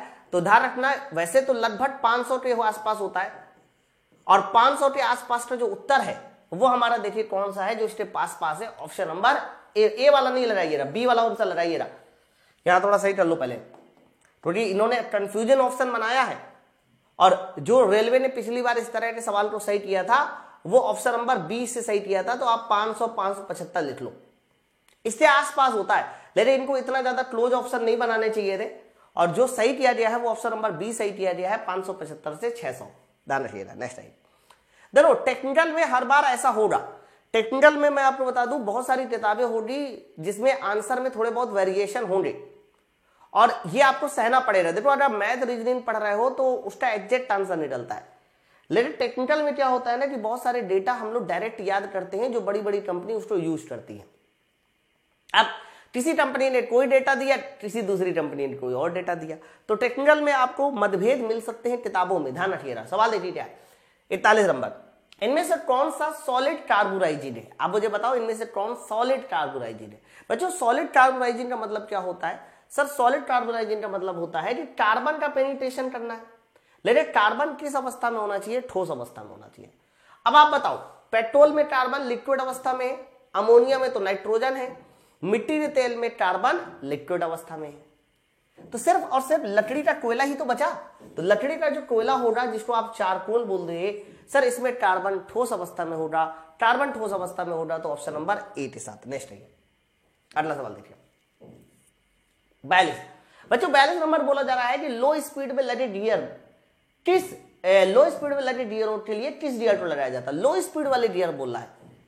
आंसर है spur gear, helical gear, bevel gear. याद रखना बेबल गियर, हेलिकल गियर ये सब हाई स्पीड गियर होते हैं, और स्पूल गियर जो होते हैं वो लो स्पीड गियर होते हैं। ऐसा इसलिए होता है बच्चा क्योंकि स्पूल गियर में दांते एकदम सीधे सीधे होते हैं, तो जब वो चलते हैं ना ऐसे कट से आवाज करते हैं, पट से, तो अगर इनको हाई स्पीड पे लगाएंगे तो इतना तेज सोल करेंगे कि आप चला ही नहीं सकते, है ना।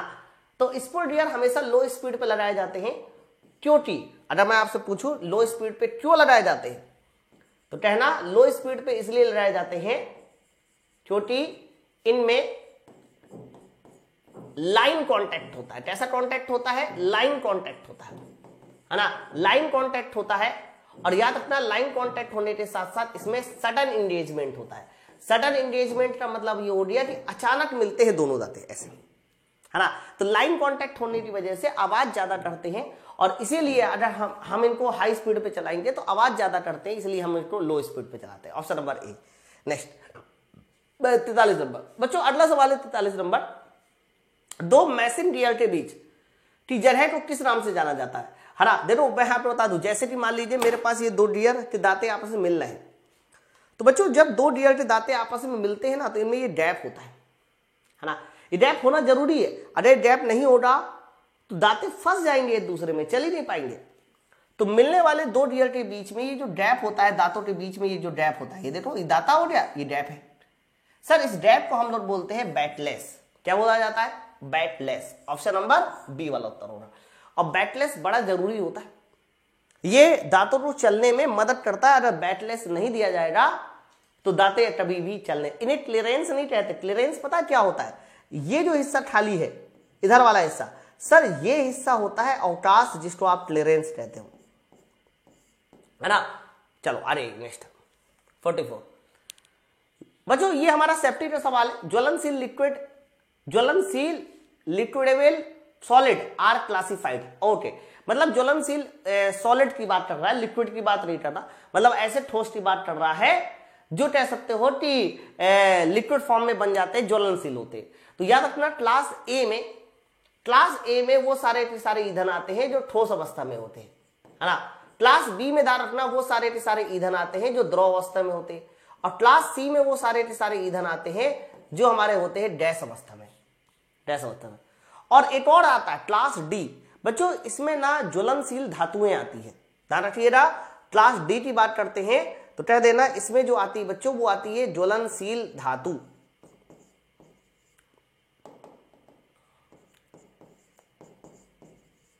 ज्वलनशील धातु ऐसे, है ना। तो इन्होंने जो बोला है सर ज्वलनशील लिक्विड ठोस, ओके, लाइन को अगर थोड़ा ध्यान से देखिए तो ज्वलनशील लिक्विड ठोस, ये तो ऑप्शन नंबर डी की ही बात कर रहा है, ए की बात नहीं कर रहा। भाई ज्वलनशील धातु का मतलब क्या हुआ? वो लिक्विड अवस्था में होगी, समझे। तो ऑप्शन नंबर हमारा क्या लगाना? डी वाला उत्तर लगाना, ए नहीं, क्योंकि यहाँ सॉलिड ईंधन की बात ही नहीं कर रहा। ठोस ईंधन में कौन कौन से आते हैं? जैसे कि लकड़ी, कोयला, चारकोल, ये सब हमारा क्लास ए में आएगा। क्लास बी में बताइए क्या आएगा, पेट्रोल, केरोसिन, मिट्टी का तेल। गैस ईंधन में क्या आएगा, मीथेन, एथेन, ये सब आएगा। चलो आ जाइए नेक्स्ट। बच्चों 45 नंबर सवाल बोला जा रहा है, which of the following order is the correct. आप बताओ इनमें से कौन सा सही है, मतलब पावर को कहां से कहां भेजना होता है ना। तो बच्चों देखो, इंजन से पावर क्लच में जाती है, क्लच से गियर में जाती है, गियर से डिफरेंशियल गियर में। क्या ये सही है? देखो डायरेक्ट पावर क्लच में तो नहीं आती, ये तो गलत हो गया सर। पावर सबसे पहले कहां पर आएगी सर? पावर सबसे पहले इंजन में आएगी, इंजन से क्लच में आएगी, क्लच से गियर में आएगी और फिर डिफरेंशियल गियर में आएगी। ऑप्शन नंबर हमारा सी पावर ट्रांसमिशन का एकदम सही टर्म है। नेक्स्ट आइए अगला, ये लीजिए। अब इसमें तो कुछ बताने की जरूरत ही नहीं। 46 में लेड मशीन के लीड स्क्रू में बताइए कौन सी चूड़ी लगी होती है। सर लीड स्क्रू में चूड़ी की बात कर रहा है ना, तो लीड स्क्रू में मैंने अभी भी बताया कि जो चूड़ी लगी होती है बच्चों, वो कौन सी चूड़ी होती है? एक्मे थ्रेड होती है। बच्चों स्क्वायर थ्रेड भी बहुत पूछी जाती है, पता है कहां लगाई जाती है? सर जितनी भी हमारी बेंच वाइस होती है, बेंच वाइस का नाम सुना है ना? सर बेंच वाइस जिसमें हम अपने जॉब को पकड़ते हैं, तो बेंच वाइस में लगी हुई थ्रेड हमारी स्क्वायर थ्रेड होती है। बच्चों स्क्वायर थ्रेड का इस्तेमाल ज्यादातर वहां करते हैं जहां पर हमें पावर ट्रांसमिशन करना होता है, पावर ट्रांसमिशन, है ना। तो पावर ट्रांसमिशन के लिए ही हम लोग स्क्वायर थ्रेड हो गया इनका इस्तेमाल करते हैं। ध्यान रखिएगा। ऑप्शन नंबर फिलहाल तो बी आंसर जाएगा, क्योंकि इन्होंने लीड स्क्रू के बारे में बोला था। नेक्स्ट आइए, बीएसडब्ल्यू थ्रेड में बताइए एंगल कितना होता है। सर इन्होंने बीएसडब्ल्यू थ्रेड पूछा है। सबसे पहले मैं बता दूं बीएसडब्ल्यू थ्रेड का पूरा नाम सुनिए बच्चों। बीएसडब्ल्यू थ्रेड का पूरा नाम होता है British standard, British standard Whitworth thread. तो ब्रिटिश स्टैंडर्ड विदवर्थ थ्रेड ये तुम्हारा बीएसडब्ल्यू का पूरा नाम है। और याद रखना इसमें जो इंक्लूडेड एंगल होता है वो कितना होता है? 55 डिग्री का होता है। इसी तरह से होता है British association thread, BSA thread, British standard association thread. इसमें ध्यान रखना इंक्लूडेड एंगल हमारा 47.5 का होता है। आपने एक्मे थ्रेड तो पढ़ ही लिया है। एक्मे थ्रेड में बताइए इंक्लूडेड एंगल कितना होता है? 29 डिग्री का होता है। ओके सर इन्होंने बीएसडब्ल्यू पूछा है, तो आंसर बताइए किसके साथ जाएगा? ऑप्शन नंबर डी 55 के साथ। आपने मैट्रिक थ्रेड का नाम भी सुना होगा, है ना। तो मैट्रिक थ्रेड में ध्यान रखना एंगल जो होता है बच्चों, इंक्लूडेड एंगल वो 60 डिग्री का होता है। ठीक है, चलो आ जाइए नेक्स्ट। घायल व्यक्ति के रक्त स्त्राव को बताइए कैसे रोका जा सकता है। बच्चों जो भी व्यक्ति अगर घायल हो गया है, ये सेफ्टी टेस्ट वाले, और उसके बहते हुए खून को अगर हमें रोकना है तो हमें क्या करना पड़ेगा? उस जगह पे दबाव डालना पड़ेगा, जिससे कि पहले खून बहना बंद हो सके। देखो तुरंत पट्टी थोड़ी ना बांधते हो। मान लीजिए मेरे पास चोट लगी, क्या तुरंत डॉक्टर के पास जाओगे पट्टी बांध रहे? नहीं, सबसे पहला काम होगा कि आप उसको दबा लीजिए ताकि खून बाहर ना आ पाए। ठीक है, तो घाव को दबाए। तो ऑप्शन नंबर हमारा किसके साथ जाएगा? डी वाला उत्तर जाएगा। ये अगर खून बह रहा है तो सबसे पहला फर्स्ट एड है, एक तरह कह सकते हो। नेक्स्ट आइए 49 नंबर देखिए। औजार इस्पात को निश्चित ताप पर गर्म करने के बाद क्विंचिंग क्यों करते हैं? बहुत बढ़िया बात। मतलब कहा जा रहा है कि जितने भी हमारे टूल स्टील होते हैं, जितने भी हमारे क्या होते हैं सर? टूल स्टील होते हैं। अगर टूल स्टील को हम लोग इस समय निश्चित तापमान तक गर्म करें, और गर्म करने के बाद बताइए उसकी क्या कर देते हैं बच्चों? क्वेंचिंग। गर्म करने के बाद क्या कर देते हैं? क्वेंचिंग कर देते हैं। तो बच्चों क्वेंचिंग का मतलब होता है तेजी से ठंडा करना। तो ध्यान रखना टूल स्टील को जब हम तेजी के साथ ठंडा करते हैं तो एक प्रोसीजर होता है कि हमारे पास जो गामा आयरन था वो बन जाता है अस्टेनाइट, सॉरी गामा आयरन बन जाता है तुम्हारा मार्टिनसाइट। गामा आयरन क्या बन जाता है? मार्टिनसाइट बन जाता है। ध्यान रखना गामा आयरन का दूसरा नाम होता है अस्टेनाइट। ओके, तो गामा आयरन का दूसरा नाम होता है अस्टेनाइट और गामा आयरन बन जाता है तुम्हारा मार्टिनसाइट। और मार्टिनसाइट बताइए कैसा होता है? सर ये हार्ड होता है। तब हमारे जॉब कैसा हो जाता है? हार्ड हो जाता है। तो टूल स्टील में को तेजी पहले गर्म करते हैं, गामा आयरन बनाते हैं, तेजी के साथ ठंडा करते हैं। और ठंडा भी बताइए किस मीडियम में करते हैं? तो कह देना ये ठंडा करते हैं हम लोग पानी में, है ना, या तेल में, या हो सकता है ठंडा करते हैं ब्राइन सोल्यूशन में। तो गामा आयरन मार्टिनसाइट बन जाएगा और हमारा जॉब हार्ड हो जाएगा। तो बताइए उत्तर किसके साथ जाएगा? सर आंतरिक प्रतिबलों को उत्पन्न करने के लिए? नहीं नहीं, ऐसा कुछ भी नहीं है। हाँ ये सही आंसर है, option number B, to create a hardening structure. Okay, option number B. तो ये हार्ड करने का एक प्रोसीजर होता है प्रॉपर। नेक्स्ट आइए 50 बच्चों। 50 नंबर सवाल बोला जा रहा है कि आपको सामने एक फाइल लिखा हुआ है और आगे है 525S7 ऐसे है। बोला जा रहा है इसका फंडामेंटल विचलन बताइए। फंडामेंटल का मतलब होता है फंडामेंटल डेविएशन बताइए। मैंने आपको बताया था कि जब भी कभी आपको फंडामेंटल डेविएशन निकालना हो तो जो नियरेस्ट डेविएशन होता है वो हमारा फंडामेंटल होता है। पहले मैं समझा दूं नियरेस्ट डेविएशन क्या होता है, सुनिए जरा ध्यान से।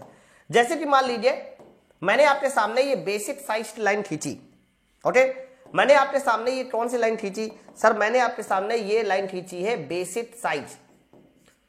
आप ऐसा मान के चल लो कि बेसिक साइज हमारा 50 mm है। कितना है दोस्त? 50 mm।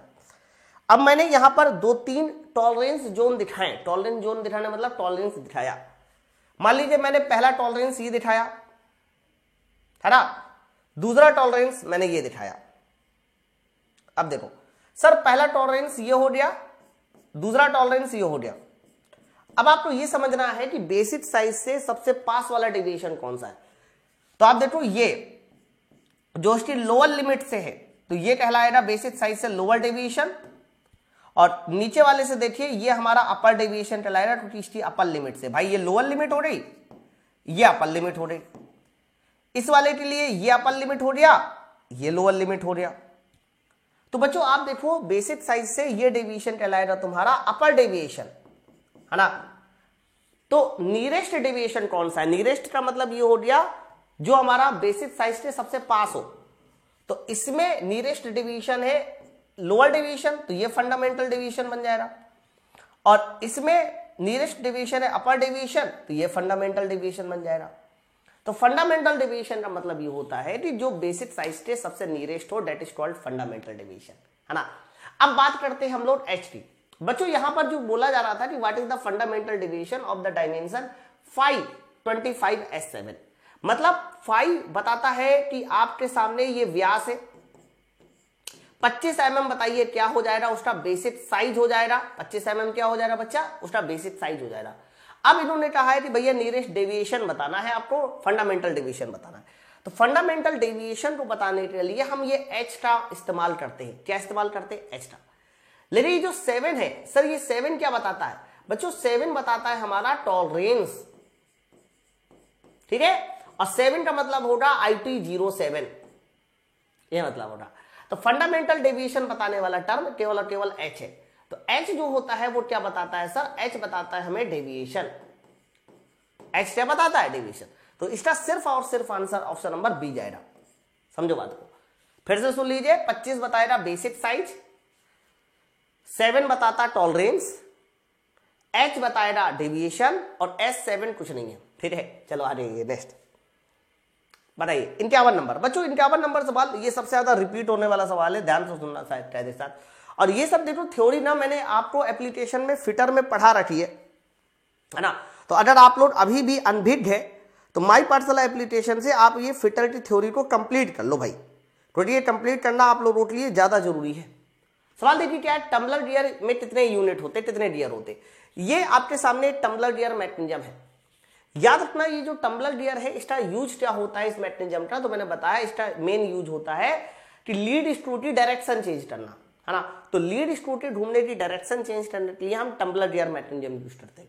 और टम्बलर गियर मैकेनिज्म में टोटल कितने गियर होते हैं इस यूनिट में, तो कह देना इसमें टोटल होते हैं सर 3 गियर। कितने गियर होते हैं सर? इसमें टोटल होते हैं 3 गियर, ऑप्शन नंबर बी के साथ।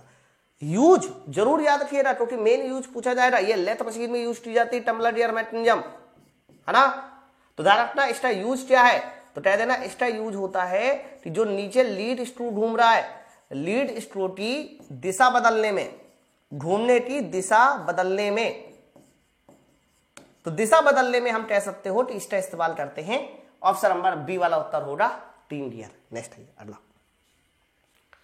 ये लो बच्चों ये भी बड़ा इंपॉर्टेंट है, इसको थोड़ा समझो। 52 नंबर क्या है, सेपर में क्विक रिटर्न मैकेनिज्म का इस्तेमाल क्या होता है, या क्विक रिटर्न मैकेनिज्म लगाने से निम्न में से किसके लिए आवश्यक समय को कम किया जाता है। अच्छा, आवश्यक समय को कम किया जाता है, सुनो ध्यान से। सबसे पहले आप ये बताओ, सेपर मशीन आपने देखी है? आपको पता है जो सेपर मशीन होती है ये किस स्ट्रोक में कटाई करती है, तो कह देना सेपर मशीन जब टूल हमारा फॉरवर्ड मोशन करता है तब कटाई करती है। फॉरवर्ड मोशन में कटाई करेगी पट पट पट पट पट पट पट, बैकवर्ड खाली जाता है। तो बैकवर्ड फ्लो जब खाली जाना है तो तेजी से ले आए ना, समय कम हो जाएगा। तो ट्विस्ट रिटर्न मैकेनिज्म का इस्तेमाल करते ही एक मैकेनिज्म होती है जिसमें टूल जाता तो धीरे है लेकिन आता तेज है ना। तो याद रखना, सेपर मशीन जो टटिंग करती है वो किस स्ट्रोक में टटिंग करती है, तो कह देना वो होती है टटिंग फॉरवर्ड स्ट्रोक में। फॉरवर्ड स्ट्रोक में टटिंग होती है सेपर मशीन में। और बैकवर्ड स्ट्रोक कैसा जाता है सर, तो कह देना बैकवर्ड स्ट्रोक जो है वो खाली जाता है, उसमें कोई टटिंग नहीं होती, नो टटिंग। तो जब बैकवर्ड स्ट्रोक खाली ही जाना है तो उसको आप वापस तेजी से ले आओ ना। इसलिए ध्यान रखो, इन्होंने सवाल बोला था कि सेपर मशीन में क्विक रिटर्न मैकेनिज्म लगाने से निम्न में से किसमें आवश्यक समय को कम किया जाता है, तो कह देना रिटर्न स्ट्रोक के समय को कम किया जाता है। रिटर्न स्ट्रोक के समय को बताइए क्या किया जाता है, कम किया जाता है। मैं फिर बता दूं, जब इसमें फॉरवर्ड स्ट्रोक होता है, फॉरवर्ड, तो बच्चों फॉरवर्ड स्ट्रोक का जो समय होता है वो ज्यादा होता है सेपर मशीन में, और जो हमारा बैकवर्ड स्ट्रोक होता है जिसको आप रिटर्न स्ट्रोक भी कहते हैं, वो समय कम होता है, बहुत कम होता है, तुरंत होता है, ध्यान रखिएगा। हालांकि ये पूरी मैकेनिज्म होती है। नेक्स्ट आइए, अब प्लेनर मशीन क्या होती है। प्लेनर मशीन ध्यान रखना सेपर की जस्ट उल्टी होती है। सेपर मशीन फॉरवर्ड में कटाई करती है, प्लेनर मशीन बैकवर्ड में कटाई करती है। तो प्लेनर मशीन के बारे में याद रखिएगा सब लोग, प्लेनर मशीन है ना, कटिंग कौन सी स्ट्रोक में करती है, तो कह देना ये बैकवर्ड स्ट्रोक में कटाई करती है, बैकवर्ड है ना। और प्लेनर मशीन का नो कटिंग, यानी जिसमें कटिंग नहीं हो रही, तो किसमें कटिंग नहीं हो रही, तो कह देना फॉरवर्ड स्ट्रोक में कटिंग नहीं हो रही, फॉरवर्ड। ओके, उल्टा है ना। प्रश्न ये बोला जा रहा था प्लेनर मशीन किस स्ट्रोक में धातु काटती है, तो कह देना ये बैकवर्ड स्ट्रोक में धातु काटती है। बैकवर्ड को ही हम लोग रिटर्न स्ट्रोक कहते हैं, ना रखना बैकवर्ड स्ट्रोक यानी वापसी आना, उसी को हम रिटर्न स्ट्रोक भी कह सकते हैं। Answer number C. नेक्स्ट आइए बच्चों, बोला जा रहा है ये सवाल इंपॉर्टेंट है, वर्डाकार चूड़ी में बताइए कितनी डेप्थ होती है। वर्डाकार चूड़ी की डेप्थ बोले, पहले आप बताओ वर्डाकार चूड़ी होती कैसी है। ऐसे तो नहीं वर्डाकार चूड़ी।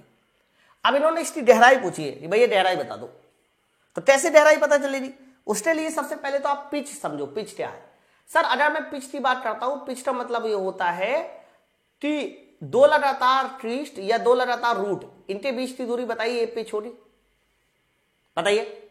आप चाहो तो इस दूरी को आप यहां से लेके यहां भी ले सकते थे, ऐसा नहीं है ना। और चाहो तो ऐसे ही ले लो, उससे और मुझे आसान पड़ जाएगा समझाना। चलो, पिच का मतलब हो रहा है यहां से लेकर यहां तक की दूरी, सर ये पिच है। तो अरे ये पिच है तो आधा कितना हो जाएगा, p/2, आधा p/2, ये p/2, यानी ये p/2, ये p/2, ये p/2, ये सब हमारे p/2 होते हैं। मैं बता दूं ये लेंथ कितनी हो जाएगी, p/2, ये लेंथ भी p/2, ये लेंथ भी p/2, इसीलिए ये हमारा एक स्क्वायर बनाता है, तब हम इसको बोलते हैं स्क्वायर पिच। तो स्क्वायर पिच में चूड़ी की गहराई कितनी आती है, p/2 आती है। ऑप्शन नंबर 8 ऐसा है ना। स्क्वायर पिच में ट्विस्ट और रूट फ्लैट होते हैं, ये भी ध्यान रखिएगा। नेक्स्ट आइए 55 नंबर, बिजली से चिपके व्यक्ति को छुड़ाने के लिए क्या करना चाहिए। इन्होंने बोला है कि अगर कोई व्यक्ति बिजली से चिपक जाए तो बताइए उसे छुड़ाने के लिए क्या करना चाहिए। पहला आंसर देखिए, क्या किसी को बुलाए, क्या बुलाओगे, खींचे, खींचे नहीं। सबसे पहला क्या करना चाहिए, छुड़ाने के लिए क्या करना चाहिए। देखो साफ साफ ले रहा है, छुड़ाने के लिए स्विच ऑफ करे, अगला है लकड़ी के डंडे का प्रयोग करे। तो इसका सही आंसर ऑप्शन नंबर डी लगाना, क्योंकि इन्होंने छुड़ाने की बात की है, लकड़ी के डंडे का प्रयोग करें है। और मान लो बहुत सारे लोग कहेंगे कि स्विच ऑफ करे, तो मैं तो ये कहूंगा कि क्या अगर जरूरी है वहां स्विच ऑफ हो। मान लो आपने किसी खंबे को पकड़ लिया तो आप क्या स्विच ऑफ करने जाएंगे, है ना। तो ऑप्शन नंबर डी, लकड़ी के डंडे का प्रयोग करें। नेक्स्ट आइए अगला, एसिटिलीन डैश का सिलेंडर किस कलर का होता है। आपने वेल्डिंग पढ़ा होगा, वेल्डिंग में दो तरह के सिलेंडर का कलर बहुत ज्यादा पूछा जाता है। एक तो ऑक्सीजन के सिलेंडर का कलर पूछा जाता है जो कि काला होता है ना, और एसिटिलीन के सिलेंडर का कलर पूछा जाता है बच्चों, ध्यान रखना ये कलर होता है तुम्हारा महरून। ऑक्सीजन के सिलेंडर का कलर काला, एसिटिलीन के महरून होता है। तो उन्होंने किसका पूछा है सर, एसिटिलीन का पूछा है, महरून बोल दो, लाल बोल दो, एक ही बात है। ऑप्शन नंबर हमारा क्या हो जाएगा, डी। एसिटिलीन गैस का यूज करते हैं हम लोग वेल्डिंग करने में, वेरी इंपॉर्टेंट है। नेक्स्ट आइए, 57 नंबर बच्चों, 57 नंबर बोला जा रहा है कि फेसिंग ऑपरेशन में किस प्रकार की सतह का निर्माण करते हैं। मान लो हमें किसी जॉब की फेसिंग ऑपरेशन करना है, ये रहा मेरा जॉब, और फेसिंग ऑपरेशन का मतलब ये होता है कि आप अपने टूल को यहां लगाइए और टूल को क्रॉस फीड दीजिए। कौन सी फीड दीजिए? क्रॉस फीड दीजिए। तो जब हम लोग टूल को क्रॉस फीड बच्चों देते हैं तो वो टूल हमारा यहां से खिसक के यहां पहुंचता है और फेसिंग हो जाती है। तो फेसिंग करने में होता क्या है बच्चा? फेसिंग करने में हम लोग जॉब के फेस को फिनिश करते हैं। अब आप ये बताओ, जैसे कि ये हमारा सर्कुलर जॉब है, तो इसका जो फेस है ये तो फ्लैट है ना। देखो टर्निंग में ये राउंड है, लेकिन फेसिंग में ये फेस फ्लैट है ना। तो फेसिंग करने में हम लोग जो फेसिंग करते हैं वो किस सरफेस में करते हैं? फ्लैट सरफेस में करते हैं। टर्निंग पूछा जाता है किस सरफेस में करते हैं? टर्निंग, तो वो हमारा मेनली होती है सिलेंड्रिकल सरफेस। आप मेरी बात समझ पा रहे हैं ना, है ना। तो फेसिंग हमारा ऑप्शन नंबर सी। नेक्स्ट अगला 58 नंबर बोला जा रहा है कि कैरेज काटने के उपकरण का विभिन्न संचालन प्रदान करता है, यानी कैरेज प्रोवाइड वेरियस मूवमेंट। मतलब कैरेज जो है अलग अलग तरह के मूवमेंट प्रोवाइड करता है for the cutting tools. Cutting tool को अलग अलग फीड प्रोवाइड करता है। कैसे? पहला आंसर है मैनुअल, दूसरा है पावर फीड, तीसरा है मैनुअल और ऑटोमेटिक, दोनों एकदम सही। कैरेज दोनों तरह की फीड को प्रोवाइड कर सकता है। आप जब भी कभी लेथ मशीन में कटिंग करते हैं तो कैरेज ध्यान रखना दोनों तरह की फीड को प्रोवाइड कर सकता है, चाहे वो मैनुअल हो या फिर ऑटोमेटिक। आप देखो मैनुअल फीड तो हमें हाथ से देनी होती है, और ऑटोमेटिक फीड कैसे दी जाती है बच्चों? उसके लिए हम अपने कैरेज को लीड स्क्रू से जोड़ देते हैं। तो जब हमारा कैरेज लीड स्क्रू से जुड़ जाता है दोस्त मेरे, तो जैसे जैसे लीड स्क्रू घूमता है सर, वैसे वैसे कैरेज भी आगे पीछे करता है। मेरी बात समझो। लेकिन एक क्वेश्चन आता है कि हाफ नट लीवर का नाम सुना है? हाफ नट लीवर बच्चों ध्यान रखना, ये जो हाफ नट लीवर होता है यही वो डिवाइस है जो आपके कैरेज को लीड स्क्रू से जोड़ती है। तो कई बार क्वेश्चन आएगा कि कैरेज को लीड स्क्रू से कौन जोड़ता है? कैरेज को लीड स्क्रू से, तो कह देना कैरेज को लीड स्क्रू से जोड़ता है हमारा हाफ नट लीवर। वेरी इंपॉर्टेंट है, ध्यान रखना। चूड़ी काटते समय हम लोग हमेशा ऑटोमेटिक फीड देते हैं। 59 नंबर, जब समान धातु के दो भागों को उसी धातु की फिलर रॉड के द्वारा जोड़ा जाता है। बहुत बढ़िया बात, बहुत बढ़िया। मतलब कहने ये है कि जिन दो धातुओं को हमें जोड़ना है सर, जिन दो धातुओं को हमें जोड़ना है वो धातु भी हमारी लोहा है या मान लो कॉपर है, और इसमें जो हमने फिलर मटेरियल डाला सर, इसमें जो फिलर मटेरियल डाला सर, वो फिलर मटेरियल भी हमारा कैसा हो जाए? कॉपर का ही हो जाए। यानी जोड़े जाने वाली धातु भी समान हो सर, फिलर मटेरियल भी समान हो। तो याद रखना, ऐसी ही वेल्डिंग को हम लोग किस नाम से जानते हैं सर? ऐसी वेल्डिंग को बोला जाता है होमोजीनियस वेल्डिंग। होमोजीनियस वेल्डिंग का मतलब ही यही है कि जोड़े जाने वाली धातु, इसके अलावा आपका फिलर मटेरियल, ये सब हमारा सेम होना चाहिए। तब ध्यान रखना हमारी वेल्डिंग कौन सी कहलाएगी? Homogeneous welding. लेकिन अगर ऐसा नहीं है तो फिर हमारा वो हेट्रोजीनियस वेल्डिंग में जाएगा। ध्यान रखिएगा। नेक्स्ट आइए अगला 60 नंबर बच्चों, 60 नंबर बोला जा रहा है निम्न में से किसका प्रयोग गणित वेल्ड धातु को वायुमंडलीय प्रदूषण से आर्क से बचाया जा सकता है? ये बड़ा अच्छा सवाल है। फिर से वही सवाल आ गया कि हमने बोला था ना कि जितनी भी पिघली हुई धातु है, उस पिघली हुई धातु को अगर हमें वायुमंडल से बचाना है तो चारों तरफ हमें जो है गैसों का आवरण चढ़ाना होता है। बच्चों गैसों के आवरण चढ़ाने को हम लोग सील्डिंग गैसें के नाम से जानते हैं, और कई बार ये काम फ्लक्स भी करता है। फ्लक्स भी एक तरह का आवरण ही बनाता है ना। तो ध्यान रखना, जितनी भी वेल्डिंग करने में धातु पिघल जाती है, हम हमेशा चाहते हैं कि वो पिघली हुई धातु जो है सर, वो पिघली हुई धातु वायुमंडल में ऑक्सीकृत ना हो पाए। इसीलिए चारों तरफ गैसों का आवरण बनाना सील्डिंग गैसें या सील्डिंग प्रभाव कहते हैं, और उसके लिए फ्लक्स का भी इस्तेमाल करते हैं। दोनों चीजें सही है भैया, ऑप्शन नंबर सी। ओके, कई बार आपको फ्लक्स का नाम पूछ लेता है कि बताइए कौन सा फ्लक्स यूज करते हैं जो ऑक्सीकृत होने से बचा सकती है, तो उस फ्लक्स का नाम भी आप लोगों को याद रखना है, बोरेक्स। इसको कई बार हम लोग सुहागा भी कहते हैं, बोरेक्स। सील्डिंग गैसों में कौन सी गैस यूज करते हैं? CO2 गैस यूज करते हैं, इनर्ट गैस यूज करते हैं। चलो अगला सवाल देखिए, नेक्स्ट बताइए। हार्डनिंग करते समय lower carbon steel, low carbon steel का लोअर क्रिटिकल टेम्परेचर कितना होता है? बहुत बढ़िया सवाल, एकदम आसान सवाल। याद रखिएगा, जब भी कभी आपसे लोअर क्रिटिकल टेम्परेचर पूछे, किसी भी स्टील का पूछे, चाहे वो कैसा भी स्टील हो, तो किसी भी स्टील का lower critical temperature 723 degree centigrade होता है। कई बार हम लोग इसको शॉर्टकट में LCT भी कहते हैं। LCT हमारा कितना होता है सर 720 डिग्री सेंटीग्रेड होता है। ऑप्शन नंबर बताइए किसके साथ जाएगा, सी वाले उत्तर के साथ जाएगा। नेक्स्ट अगला, खराद में टेपर टर्निंग के समय, मान लो खराद में हमें टेपर टर्निंग करनी है, किस कोण मापी यंत्र से जांच की जाती है? बहुत बढ़िया सवाल। जैसे कि मान लीजिए हमने किसी खराद में है ना टेपर टर्निंग करनी है और हमने टेपर टर्निंग कर भी ली, हमने खराद में टेपर टर्निंग कर भी ली, ऐसे टेपर टर्निंग कर ली, लेकिन टेपर टर्निंग करने के बाद हमें जांचना भी तो होगा कि जो टेपर टर्निंग की रही है वो टेपर टर्निंग सही है कि गलत है। जितने एंगल पे हमें टेपर काटना था वो एंगल सही कि गलत है ना। तो ये टेपर टर्निंग का जो एंगल होता है ये हम किन की मदद से निकालते हैं? तो बच्चों इसका सही आंसर जाएगा बाई साइन बार और प्लस स्लिप गेज। याद रखना साइन बार और स्लिप गेज जब इन दोनों की मदद लेते हैं, साइन बार आपको मैं कभी दिखाऊंगा अगले वीडियो में, जो क्वेश्चन होंगे वो साइन बार के भी मैं डालूंगा। तो साइन बार क्या काम करता है कि टेपर एंगल बता देता है हमें, है ना। लेकिन साइन बार अकेले काम नहीं कर सकता, साइन बार के साथ हमें स्लिप गेज का भी इस्तेमाल करना होता है, ध्यान रखिएगा, ठीक है।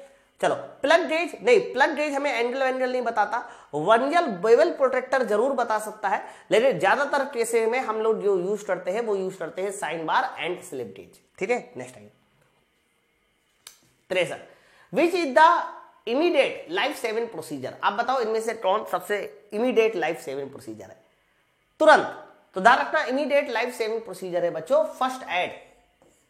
मतलब कोई भी दुर्घटना हो जाए आप सबसे पहला जो इस्तेमाल करते हैं वो फर्स्ट एड ही करते हैं, ऑप्शन नंबर ए के साथ। ये आसान था।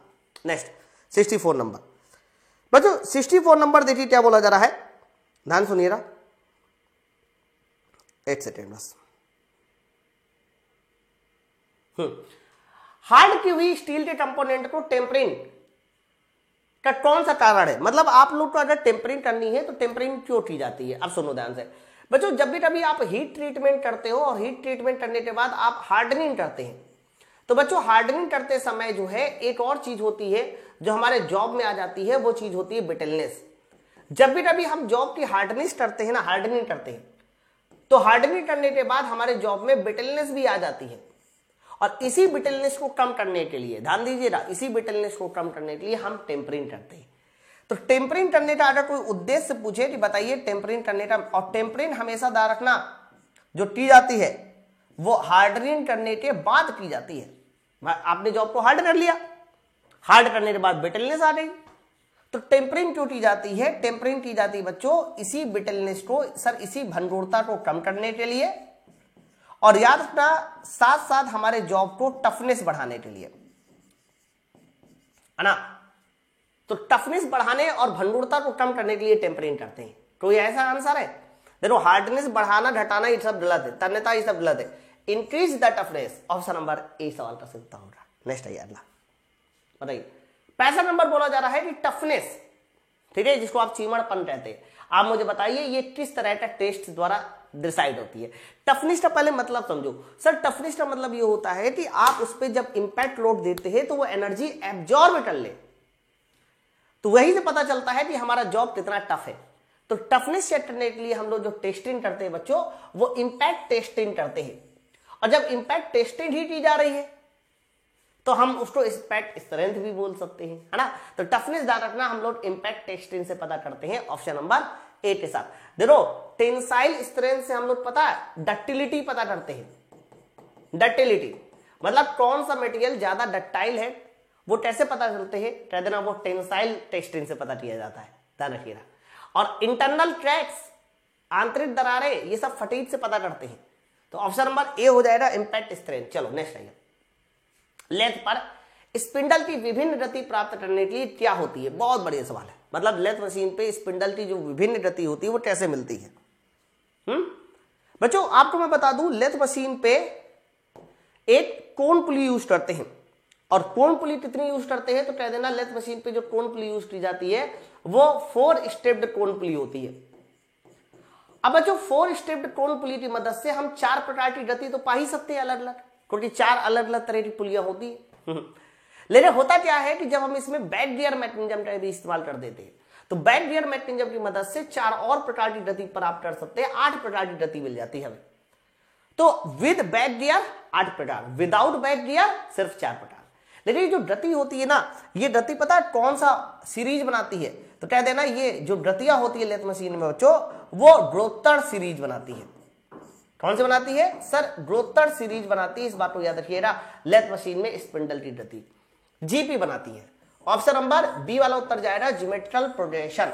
अब आपके मन में आ रहा है ये ज्योमेट्रिकल प्रोग्रेशन क्या है सर? मैं बताता हूं सर ज्योमेट्रिकल प्रोग्रेशन क्या है। जैसे कि पहली स्पीड 100 है, दूसरी 200 है, तीसरी 400 है, अगली 800 है। ये सब हमारा कह सकते हो जीपी है। 200/100 2, 400/200 2, 800/400 200, यानी इनका जो रेशियो होना चाहिए बराबर होना चाहिए, तब हम कहेंगे जीपी है ना। नेक्स्ट आइए, ये सवाल देखिए बच्चों, ये सवाल फॉर्मूला है, मैंने एक दो बार बताया भी आपको। इन्होंने बोला है कि एन आरपीएम डीएमएम व्यास है, और देखो स्पीड को किसमें पूछ रहा है भैया? मीटर पर मिनट में पूछ रहा है। तो जब भी कभी मीटर पर मिनट में पूछा जाए तो सीधा सीधा आप कहना पाई डीएन डिवाइड बाई 1000 होगा इस सवाल का सीधा भाई साहब।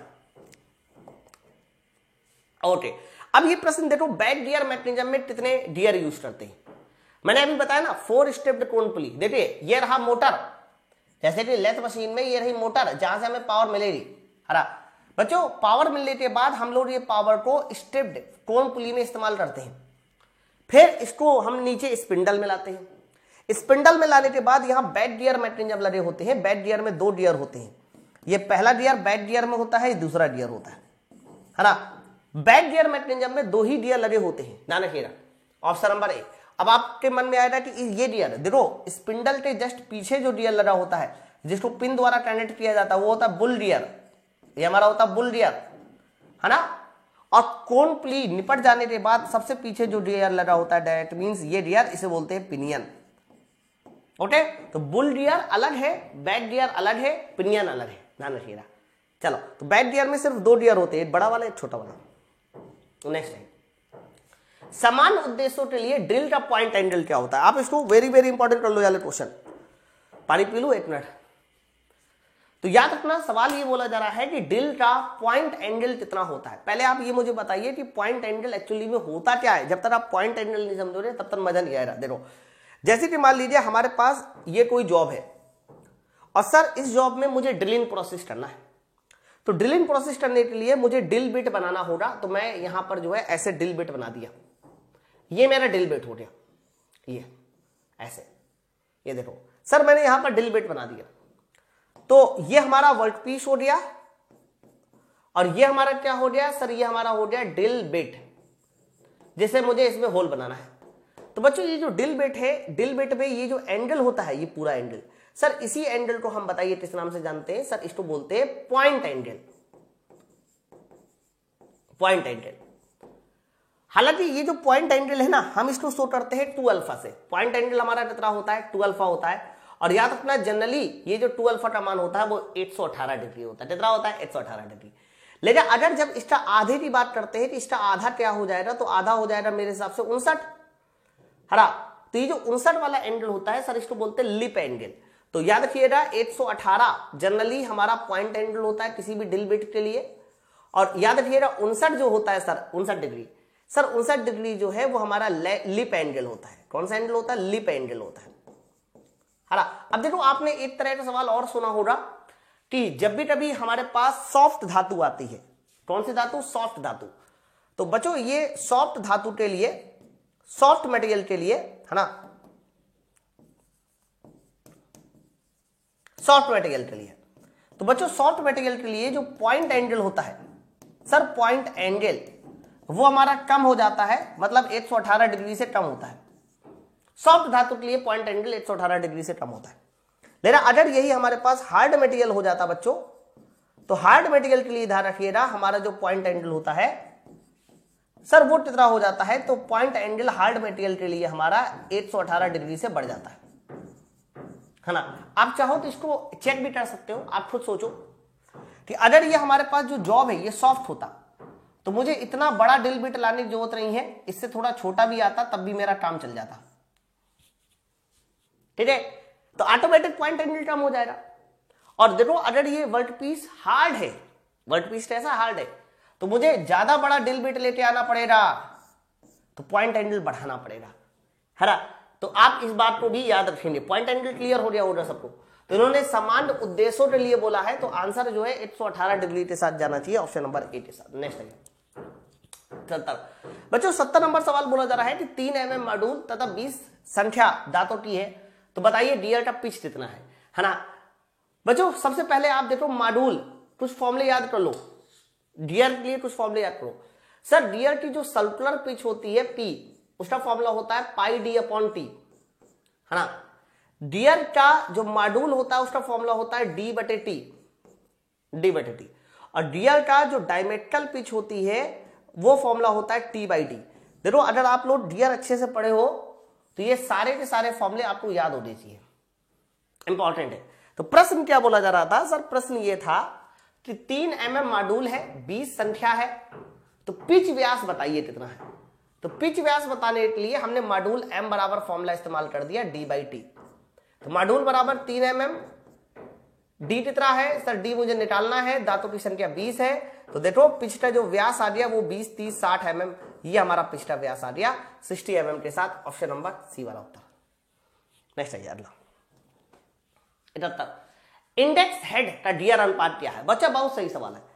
पहले आप ये बताओ, आपको एक प्रोसेस पढ़ाया जाता है मिलिन मशीनों में, है ना। आज थोड़ा मिलिन मशीन के क्वेश्चन कम थे, लेकिन कल से मिलिन मशीन के क्वेश्चन रहेंगे। इंडेक्सिंग, थोड़ी मिलिन, ग्राइंडिंग और ब्रोचिंग, ये सब क्वेश्चन बहुत आते हैं। आपने इंडेक्सिंग का नाम सुना है बच्चों। सबसे पहला क्वेश्चन ये आएगा कि इंडेक्सिंग बताइए किस तरह की मशीनों में किया जाता है, तो कह देना ये मिलिन मशीनों में किया जाता है। कौन सी मशीनों में? मिलिन।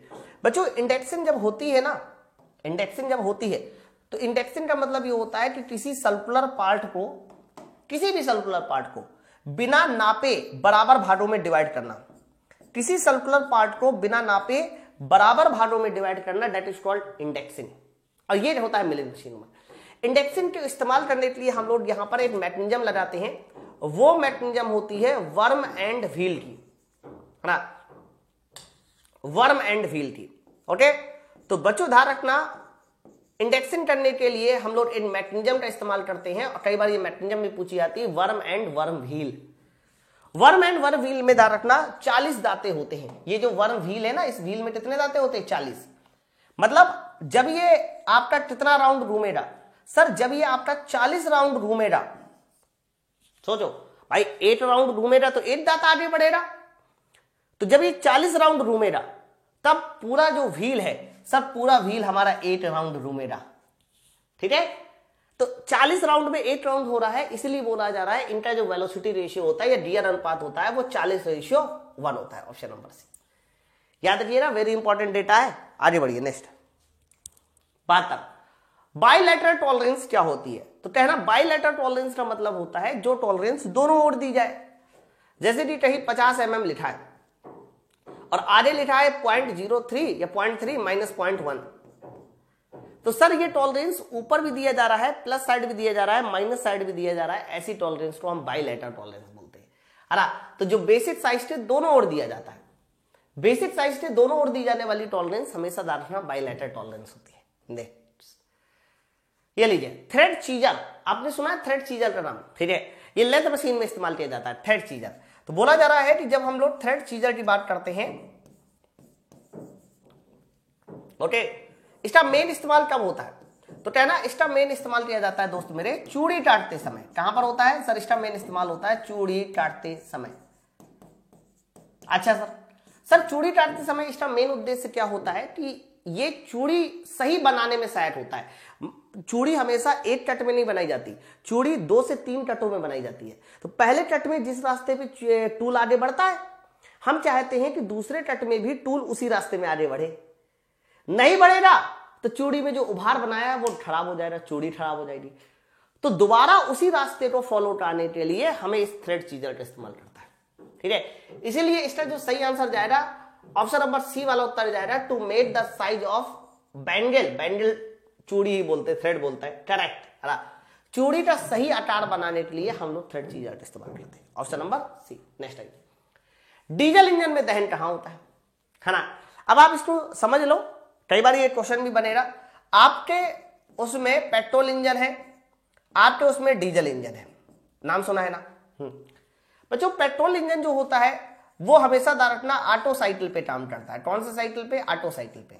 और diesel engine, sir diesel engine काम करता है तुम्हारा डीजल साइकिल पे, है ना। अब दूसरी बात सुनो, सर पेट्रोल इंजन में जो दहन होता है ना सर, वो कैसे होता है? तो कह देना पेट्रोल इंजन में दहन होता है बच्चों स्थिर आयतन पर, जबकि डीजल इंजन का दहन पूछा जाए कि डीजल इंजन का दहन कैसे होता है, तो कह देना डीजल इंजन का दहन होता है दोस्त मेरे स्थिर दाब पर। नोट डाउन कर लेना रही पर, है ना। तो उन्होंने डीजल इंजन का पूछा है, तो डीजल इंजन का बताइए कैसे होता है? सर स्थिर दाब पर होता है, कांस्टेंट प्रेशर पे होता है, कांस्टेंट प्रेशर। नहीं सही अगला, ये 75 नंबर सवाल है भाई। देखो हमने हर तरह के सवाल सॉल्व करा दिए। मैं बस इतना चाहता हूं कि जब आप लोग ये वीडियो देखें, लगभग 2 घंटे के आसपास का जाएगा, टोटल 75 क्वेश्चन है भाई, तो एक बार प्रशंसा जरूर करना यार।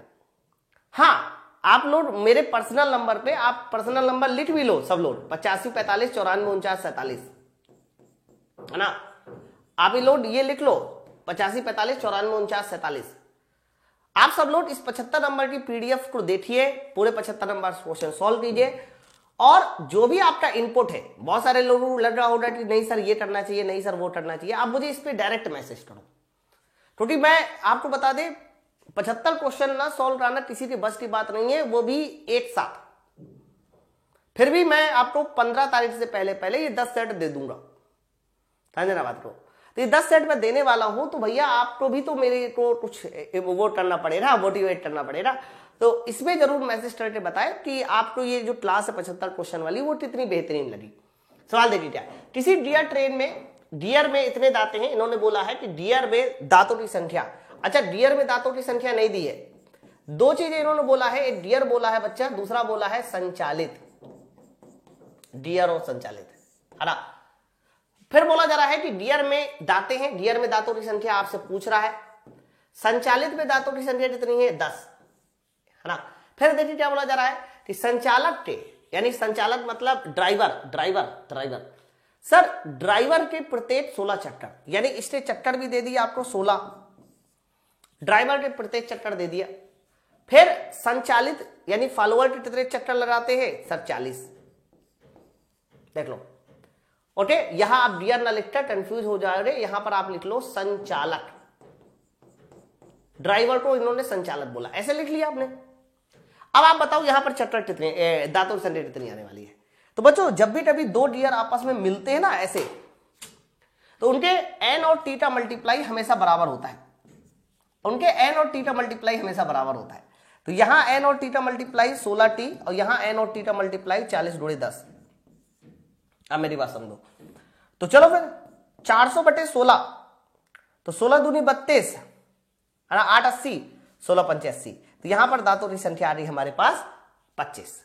ओके भाई, तो अभी ना इसका डबल कॉलम का पीडीएफ भी मिलेगा आपको, साथ साथ जो है मैंने बताया कि इसकी 10 सेट में सॉल्व कराने वाला हूं, 15 से पहले हो जाएगा, लेकिन ये 2 दिन में एक बार होगा सेट, अल्टरनेट चलेगा, क्योंकि ये 75 क्वेश्चन थोड़ा बड़े हैं, रिकॉर्ड करने में थोड़ा सा मेहनत लगती है ना। चलो फिर कैसी लगी ये क्लास? सारे के सारे बच्चे मुझे, मैंने जो नंबर लिखा है उस पर जरूर बताइएगा, और ज्यादा से ज्यादा दोस्तों को बता दीजिए, जो मैं पीडीएफ देने वाला हूं सबको भी शेयर कर सकते हैं, कोई इसमें वो नहीं है। ठीक है, मिलते हैं नेक्स्ट वीडियो में, थैंक यू।